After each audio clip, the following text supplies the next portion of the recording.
ਖਬਰ ਤੇ ਨਜ਼ਰ ਪ੍ਰੋਗਰਾਮ ਦੇ ਵਿੱਚ ਕਈ ਅਹਿਮ ਤੇ ਕਈ ਖਾਸ ਖਬਰਾਂ ਨੂੰ ਲੈ ਕੇ ਚਰਚਾ ਕਰਨ ਦੇ ਲਈ ਜੁੜ ਚੁੱਕੇ ਨੇ ਮਿੰਟੂ ਗੁਰਸਰੀਆ ਜੀ। ਮਿੰਟੂ ਸਤਿ ਸ਼੍ਰੀ ਅਕਾਲ, ਸਵਾਗਤ ਹੈ ਜੀ ਪੰਜਾਬੀ ਰੇਡੀਓ ਯੂਐਸਏ ਜੀ ਸ਼ੁਕਰੀਆ ਜੀ, ਸਾਰਿਆਂ ਨੂੰ ਸਤਿ ਸ੍ਰੀ ਅਕਾਲ ਜੀ। ਜੀ।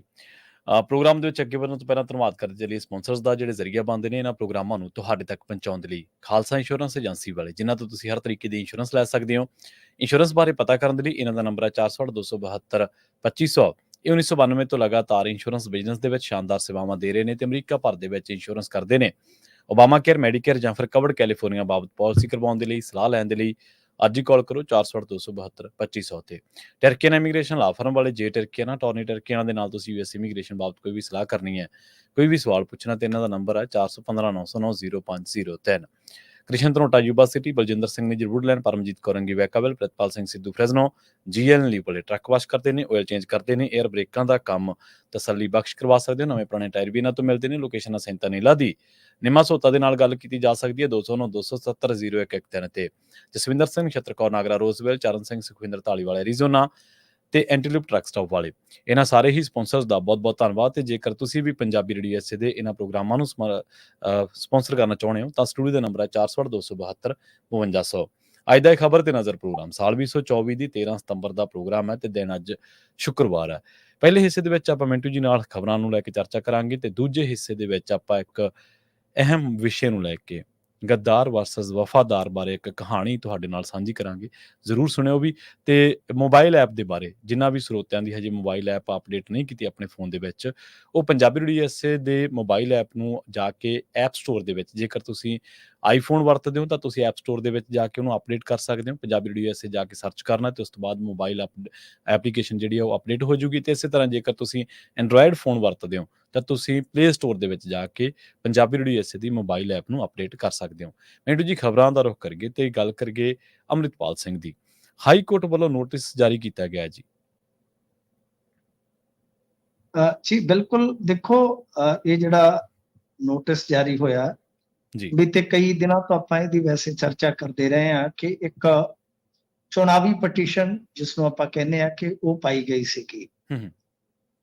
ਤਾਂ ਇਸ ਤੋਂ ਬਾਅਦ ਸੁਣਵਾਈ ਸ਼ੁਰੂ ਹੋ ਗਈ ਸੀਗੀ ਜੀ। ਮੈਂ ਤੇ ਇਹ ਸੋਚਦਾ ਆ ਕਿ ਜਿਹੜੀ ਇਹ ਸੁਣਵਾਈ ਸਟਾਰਟ ਹੋਈ ਹੈ ਤੇ ਜਿਸ ਤਰੀਕੇ ਦੇ ਨਾਲ ਹਾਈ ਕੋਰਟ ਨੇ ਪ੍ਰਵਾਨ ਕਰਕੇ ਇਹ ਮਾਮਲਾ ਆਰੰਭ ਦਿੱਤਾ, ਪ੍ਰਵੀਨ ਜੀ, ਇਹ ਮਾਮਲਾ ਕੋਈ ਇੰਨਾ ਹੌਲਾ ਨਹੀਂ ਹੈ। ਕਿਉਂਕਿ ਅਸੀਂ ਇਹ ਦੇਖਦੇ ਹਾਂ ਕਿ ਕੋਰਟਾਂ ਦੇ ਵਿੱਚ ਇਹੋ ਜਿਹੀਆਂ ਜਿਹੜੀਆਂ ਚੁਣਾਵੀ ਪਟੀਸ਼ਨਾਂ ਹੁੰਦੀਆਂ ਨੇ ਜ਼ਿਆਦਾਤਰ ਉਹ ਅੜਦੀਆਂ ਨਹੀਂ, ਮਤਲਬ ਕਿ ਪਹਿਲੀ ਸੱਟੇ ਹੀ ਉਹਨਾਂ ਨੂੰ ਖਾਰਜ ਕਰ ਦਿੱਤਾ ਜਾਂਦਾ ਜਾਂ ਲਮਕਾ ਦਿੱਤਾ ਜਾਂਦਾ ਹੈ। ਪਰ ਕਮਾਲ ਦੀ ਗੱਲ ਇਹ ਹੈ ਕਿ ਇਹ ਜਿਹੜੀ ਪਟੀਸ਼ਨ, ਕਿਉਂਕਿ ਇੱਕ ਪਟੀਸ਼ਨ ਸੁਪਰੀਮ ਕੋਰਟ 'ਚ ਗਈ ਸੀਗੀ, ਉਹ ਕਿਸੇ ਸੱਜਣ ਨੇ ਫਾਈਲ ਕੀਤੀ ਸੀ, ਉਹ ਤੇ ਤੁਹਾਨੂੰ ਪਤਾ ਹੈ ਨਾ ਕੁਝ ਗੁਨਾਹ 'ਚ ਹੀ ਖਾਰਜ ਹੋ ਗਈ ਸੀ। ਇਹ ਜਿਹੜੀ ਪਟੀਸ਼ਨ ਆ ਇਹ ਸੁਣਵਾਈਯੋਗ ਪਾ ਕੇ ਹਾਈ ਕੋਰਟ ਨੇ ਇਹਦੇ ਤੇ ਸੁਣਵਾਈ ਸ਼ੁਰੂ ਕਰ ਦਿੱਤੀ। ਇਹਦਾ ਇੱਕ ਵੱਡਾ ਕਾਰਨ ਸੀ ਕਿ ਇੱਕ ਤਾਂ ਹਾਰਿਆ ਹੋਇਆ ਉਮੀਦਵਾਰ ਯਾਨੀ ਵਿਕਰਮਜੀਤ ਸਿੰਘ, ਉਸ ਵੱਲੋਂ ਪਟੀਸ਼ਨ ਪਾਈ ਗਈ ਸੀ, ਪਟੀਸ਼ਨ ਕਰਤਾ ਉਹ ਸੀ। ਦੂਜਾ ਇਹ ਆ ਕਿ ਉਸਦੇ ਜਿਹੜੇ ਗਰਾਊਂਡਸ ਸੀਗੇ ਉਹ ਗਰਾਊਂਡ ਕਾਫੀ ਉਹਨੇ ਚੁਣ ਕੇ ਬਣਾਏ ਸੀਗੇ। ਖਾਸ ਤੌਰ ਤੇ ਜਿੱਦਾਂ ਮੁੱਢਲੇ ਤੌਰ ਤੇ ਉਸਦਾ ਦਾਅਵਾ ਸੀਗਾ ਕਿ ਚੋਣ ਕਮਿਸ਼ਨ ਨੂੰ ਅਸੀਂ ਸ਼ੁਰੂਆਤ ਦੇ ਵਿੱਚ ਹੀ, ਯਾਨੀ ਜਿਹੜਾ ਚੋਣ ਅਫਸਰ ਸੀ, 16 ਗਲਤੀਆਂ ਜੋ ਇਹਨਾਂ ਦਾ ਨਾਮਜ਼ਦਗੀ ਪਰਚਾ ਸੀ ਉਹਦੇ ਚੋਂ ਕੱਢ ਕੇ ਵਿਖਾਈਆਂ। ਉਹਨਾਂ ਨੇ ਸਿੱਧਾ ਸਾਨੂੰ ਕਹਿ ਦਿੱਤਾ ਸੀਗਾ ਕਿ ਸਾਡੀ ਮਜਬੂਰੀ ਆ, ਅਸੀਂ ਨਾਮਜ਼ਦਗੀ ਪਰਚਾ ਖਾਰਜ ਨਹੀਂ ਕਰ ਸਕਦੇ ਜੀ। ਤਾਂ ਇਹ ਤੁਸੀਂ ਆਪਣੇ ਆਪ 'ਚ ਦੇਖੋ ਨਾ, ਕੋਈ ਵੀ ਦਾਅਵਾ ਜਿਹੜਾ ਉਹ ਬਹੁਤ ਪੁਖਤਾ ਹੋ ਜਾਂਦਾ ਹੈ। 16 ਅਸੀਂ ਗਲਤੀਆਂ ਕੱਢੀਆਂ ਤੇ ਉਹ ਗਲਤੀਆਂ ਉਹਨਾਂ ਨੂੰ ਕੋਰਟ ਦੇ ਸਾਹਮਣੇ ਵੀ ਰੱਖਣੀਆਂ ਪੈਣਗੀਆਂ ਕਿ ਉਹ ਕਿਹੜੀਆਂ ਗਲਤੀਆਂ ਸਨ ਜਿਹੜੀਆਂ ਤੁਸੀਂ ਉੱਥੇ ਚੋਣ ਅਫਸਰ ਨੂੰ ਦੱਸੀਆਂ, ਹੁਣ ਸਾਨੂੰ ਵੀ ਦੱਸੋ, ਉਹ ਅੱਗੇ ਚੱਲ ਕੇ ਹੋਏਗਾ। ਤਾਂ ਬਹਰਹਾਲ ਸੁਣਵਾਈ ਕਹਿ ਲਓ ਕਿ ਸ਼ੁਰੂ ਹੋ ਗਈ ਹੈ ਇਸ ਪਟੀਸ਼ਨ ਦੀ ਤੇ ਸ਼ੁਰੂਆਤੀ ਗੇੜ ਦੇ ਵਿੱਚ ਹੁਣ ਅੰਮ੍ਰਿਤਪਾਲ ਸਿੰਘ ਹੋਰਾਂ ਨੂੰ ਇਹਦਾ ਨੋਟਿਸ ਸਰਵ ਕਰ ਦਿੱਤਾ ਗਿਆ 25 ਅਕਤੂਬਰ ਤੱਕ। 25 ਅਕਤੂਬਰ ਤੱਕ ਯਾਨੀ ਇਸ ਪਾਰਟੀ ਨੂੰ, ਜਿਹੜੀ ਐਮਪੀ ਅੰਮ੍ਰਿਤਪਾਲ ਸਿੰਘ ਇਹ ਪਾਰਟੀ ਬਣ ਗਏ ਨਾ, ਇਸ ਪਾਰਟੀ ਨੂੰ ਕਾਨੂੰਨੀ ਤੌਰ ਤੇ ਇੱਕ ਜਵਾਬ ਦਾਖਲ ਕਰਨਾ ਪਵੇਗਾ ਮੁੱਢਲੇ ਗੇੜ 'ਚ, ਕਿ ਜੋ ਪੁੱਛਿਆ ਗਿਆ ਹੋਏਗਾ ਕਿ ਆ ਕੇ ਬਈ ਇਹਨਾਂ ਗੱਲਾਂ ਦਾ ਜਵਾਬ ਦਿਓ। ਜਦੋਂ ਵੀ ਪਟੀਸ਼ਨ ਕੋਈ ਸ਼ੁਰੂ ਹੁੰਦੀ ਹੈ ਹੀਅਰਿੰਗ ਤੇ, ਤਾਂ ਸਭ ਤੋਂ ਪਹਿਲਾਂ ਸਭ ਧਿਰਾਂ ਨੂੰ ਨੋਟਿਸ ਹੁੰਦੇ ਨੇ ਪ੍ਰਵੀਨ ਜੀ, ਉਹਨਾਂ ਨੂੰ ਕਿਹਾ ਜਾਂਦਾ ਹੈ ਕਿ ਆਪਣਾ ਜਵਾਬ ਜਿਹੜਾ ਉਹ ਦਾਖਲ ਕਰੋ। ਉਸ ਤੋਂ ਬਾਅਦ ਦਾਖਲ ਕੀਤੇ ਜਵਾਬ ਤੇ ਗਰਾਊਂਡਸ ਤੇ ਇੱਕ ਆਰਗੂਮੈਂਟ ਹੁੰਦਾ ਤੇ ਉਸ ਤੋਂ ਬਾਅਦ ਫੈਸਲਾ ਹੁੰਦਾ ਹੈ।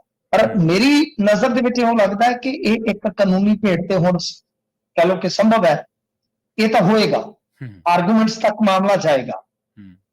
ਤੇ ਹੁਣ ਇਹ ਆ ਕਿ ਇਹਦਾ ਫੈਸਲਾ ਕੀ ਹੁੰਦਾ, ਇਹਦੇ ਤੇ ਦਿਲਚਸਪ ਕਹਿ ਲਓ ਕਿ ਨਜ਼ਰ ਰਹੇਗੀ, ਦਿਲਚਸਪ ਨਜ਼ਰ ਬਣੀ ਰਹੇਗੀ ਕਿ ਹੁਣ ਇਹਦੇ ਚੋਂ ਕੀ ਨਿਕਲਦਾ। ਖੈਰ ਜਦੋਂ ਇਹ ਸੁਣਵਾਈ ਹੁਣ ਅੱਗੇ ਆਏਗੀ ਉਸ ਤੋਂ ਬਾਅਦ, ਕਿਉਂਕਿ ਬਹੁਤਾ ਕੁਝ ਬੋਲਣ ਨੂੰ ਹੁੰਦਾ ਨਹੀਂ, ਜਦੋਂ ਨੋਟਿਸ ਹੁੰਦਾ ਤਾਂ ਇੱਕ ਫਾਰਮੈਲਿਟੀ ਆ, ਸਾਰੀਆਂ ਧਿਰਾਂ ਨੂੰ ਬਰਾਬਰ ਕੋਰਟ ਮੌਕਾ ਦਿੰਦਾ, ਤਾਂ ਜਿਹੜਾ ਕਿਸੇ ਨੇ ਵੀ ਕੋਈ ਗਰਾਊਂਡ ਦਿੱਤਾ ਹੁੰਦਾ ਪਟੀਸ਼ਨ 'ਚ ਪਹਿਲਾਂ ਉਹ ਦੇਖਿਆ ਜਾਂਦਾ ਕਿ ਵਾਜਬ ਹੈ, ਸੁਣਵਾਈ ਯੋਗ ਹੈ, ਉਹ ਪਾਇਆ ਗਿਆ। ਉਸ ਤੋਂ ਬਾਅਦ ਦੂਜੀਆਂ ਧਿਰਾਂ ਜਾਂ ਦੂਜੀ ਧਿਰ ਹੈ ਜਿਹੜੀ ਉਸਨੂੰ ਮੌਕਾ ਮਿਲੇਗਾ ਤੇ ਉਸ ਤੋਂ ਬਾਅਦ ਆਰਗੂਮੈਂਟਸ ਹੋਣਗੇ।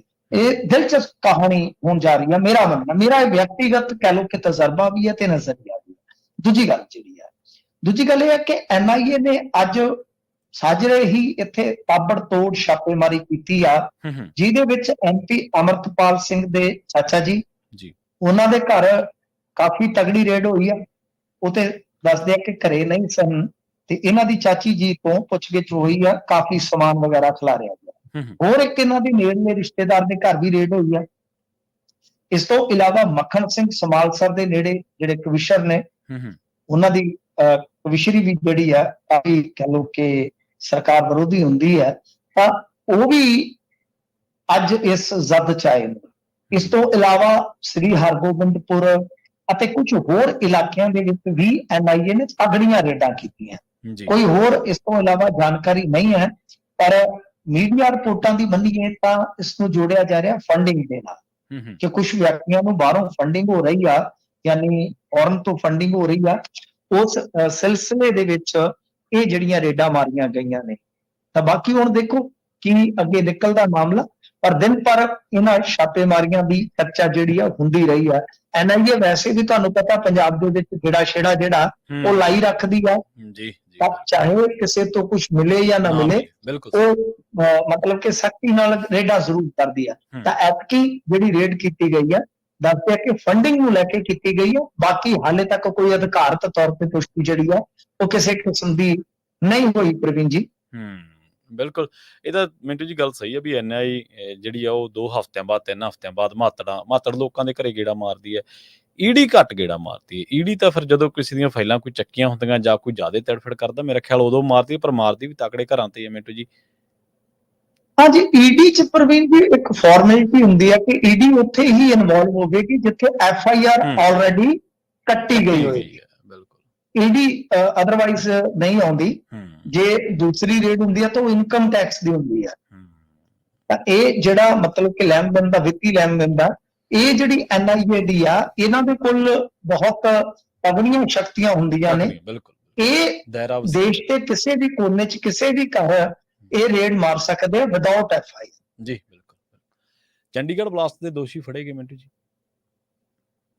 ਹਾਂਜੀ ਦੇਖੋ, ਇਹ ਕੱਲ ਰਾਤ ਯਾਨੀ ਕਾਊਂਟਰ ਇੰਟੈਲੀਜੈਂਸ ਨੇ ਬੰਦੇ ਫੜ ਲਏ ਸੀਗੇ। ਸਵੇਰੇ ਪਤਾ ਲੱਗ ਗਿਆ ਸੀਗਾ ਇਸ ਗੱਲ ਦਾ ਕਿ ਬੰਦੇ ਫੜ ਲਏ ਨੇ, ਪਰ ਇਹਨਾਂ ਨੇ ਦੁਪਹਿਰ ਤੱਕ ਪੁਸ਼ਟੀ ਕੀਤੀ ਆ। DGP ਸਾਹਿਬ ਨੇ ਖੁਦ ਟਵੀਟ ਕੀਤਾ। ਅੱਜ ਇੱਕ ਹੋਰ ਵੀ ਟਵੀਟ ਆਇਆ ਹੁਣੇ ਸ਼ਾਮੀ ਦੇ ਕਿ ਅਮਰਤਪਾਲ ਸਿੰਘ ਨਾਂ ਦਾ ਇੱਕ ਭਗੌੜਾ ਵਿਅਕਤੀ ਸੀ ਜੋ ਵੱਖ-ਵੱਖ ਮਾਮਲਿਆਂ 'ਚ ਵਾਂਟਡ ਸੀਗਾ ਤੇ ਵਾਇਆ ਦੁਬਈ ਆਸਟ੍ਰੇਲੀਆ ਚਲਾ ਗਿਆ ਸੀਗਾ, ਉਸਨੂੰ ਵੀ ਡਿਪੋਰਟ ਕਰਾ ਲਿਆ।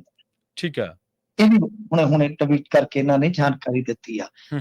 ਜਿਹੜੇ ਇਹ ਮੁਲਜ਼ਮ ਇਹਨਾਂ ਨੇ ਫੜੇ ਨੇ ਪ੍ਰਵੀਨ ਜੀ, ਇਹ ਮੁਲਜ਼ਮ ਮੈਂ ਹੈਰਾਨ ਆ ਕਿ ਇੰਨੇ ਘੰਟੇ ਪੁਲਿਸ ਤੋਂ ਦੂਰ ਕਿਵੇਂ ਰਹਿ ਗਏ। ਠੀਕ ਹੈ, ਮੇਰੀ ਮਤਲਬ ਕਿ ਜ਼ਿੰਦਗੀ ਦੀ ਇਹ ਬੜੀ ਹੈਰਾਨੀਜਨਕ ਘਟਨਾ ਹੈ। ਕਿਉਂਕਿ SSOC ਨੇ ਜਦੋਂ 2 ਬੰਦੇ ਪਿਛਲੀ ਵਾਰੀ ਫੜੇ ਸੀਗੇ, ਉਹਨਾਂ ਨੇ ਇਨਪੁਟ ਦੇ ਦਿੱਤਾ ਸੀਗਾ ਚੰਡੀਗੜ੍ਹ ਪੁਲਿਸ ਨੂੰ ਵੀ ਤੇ ਪੰਜਾਬ ਪੁਲਿਸ ਨੂੰ ਵੀ। ਜੀ, ਇਹ ਇਨਪੁਟ ਸਨ ਕਿ ਇਸ ਕੋਠੀ ਤੇ ਨਿਸ਼ਾਨਾ ਵਿੰਨਿਆ ਜਾ ਸਕਦਾ।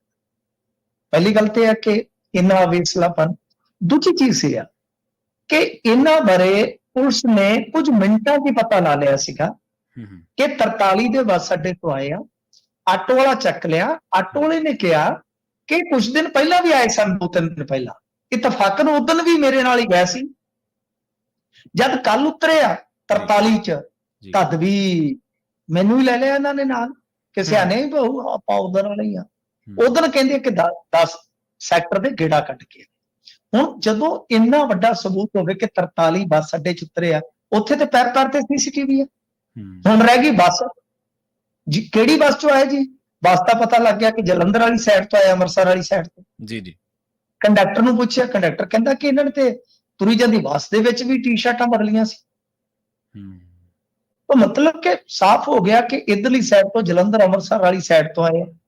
ਹੈਪੀ ਪਾਸੀਆਂ ਨੇ ਜ਼ਿੰਮੇਵਾਰੀ ਲਈ ਸੀ, ਉਹਦਾ ਏਰੀਆ ਮਾਝਾ, ਉਹਨਾਂ ਨੇ ਕੇਂਦਰਿਤ ਕੀਤਾ ਟੀਮਾਂ ਇਹਨਾਂ ਦੀਆਂ ਰਾਤੋਂ ਰਾਤ, ਕਹਿ ਲਓ ਕਿ ਉਦਣ ਹੀ ਹਮਲੇ ਵਾਲੀ ਰਾਤ ਹੀ ਨਿਕਲ ਗਈਆਂ ਸਨ ਪ੍ਰਵੀਨ ਜੀ। ਜੀ ਮੈਂ ਬਹੁਤੀ ਜਾਣਕਾਰੀ ਰਿਵੀਲ ਨਹੀਂ ਕਰਾਂਗਾ, ਮਾਮਲੇ ਹੁੰਦੇ ਆ।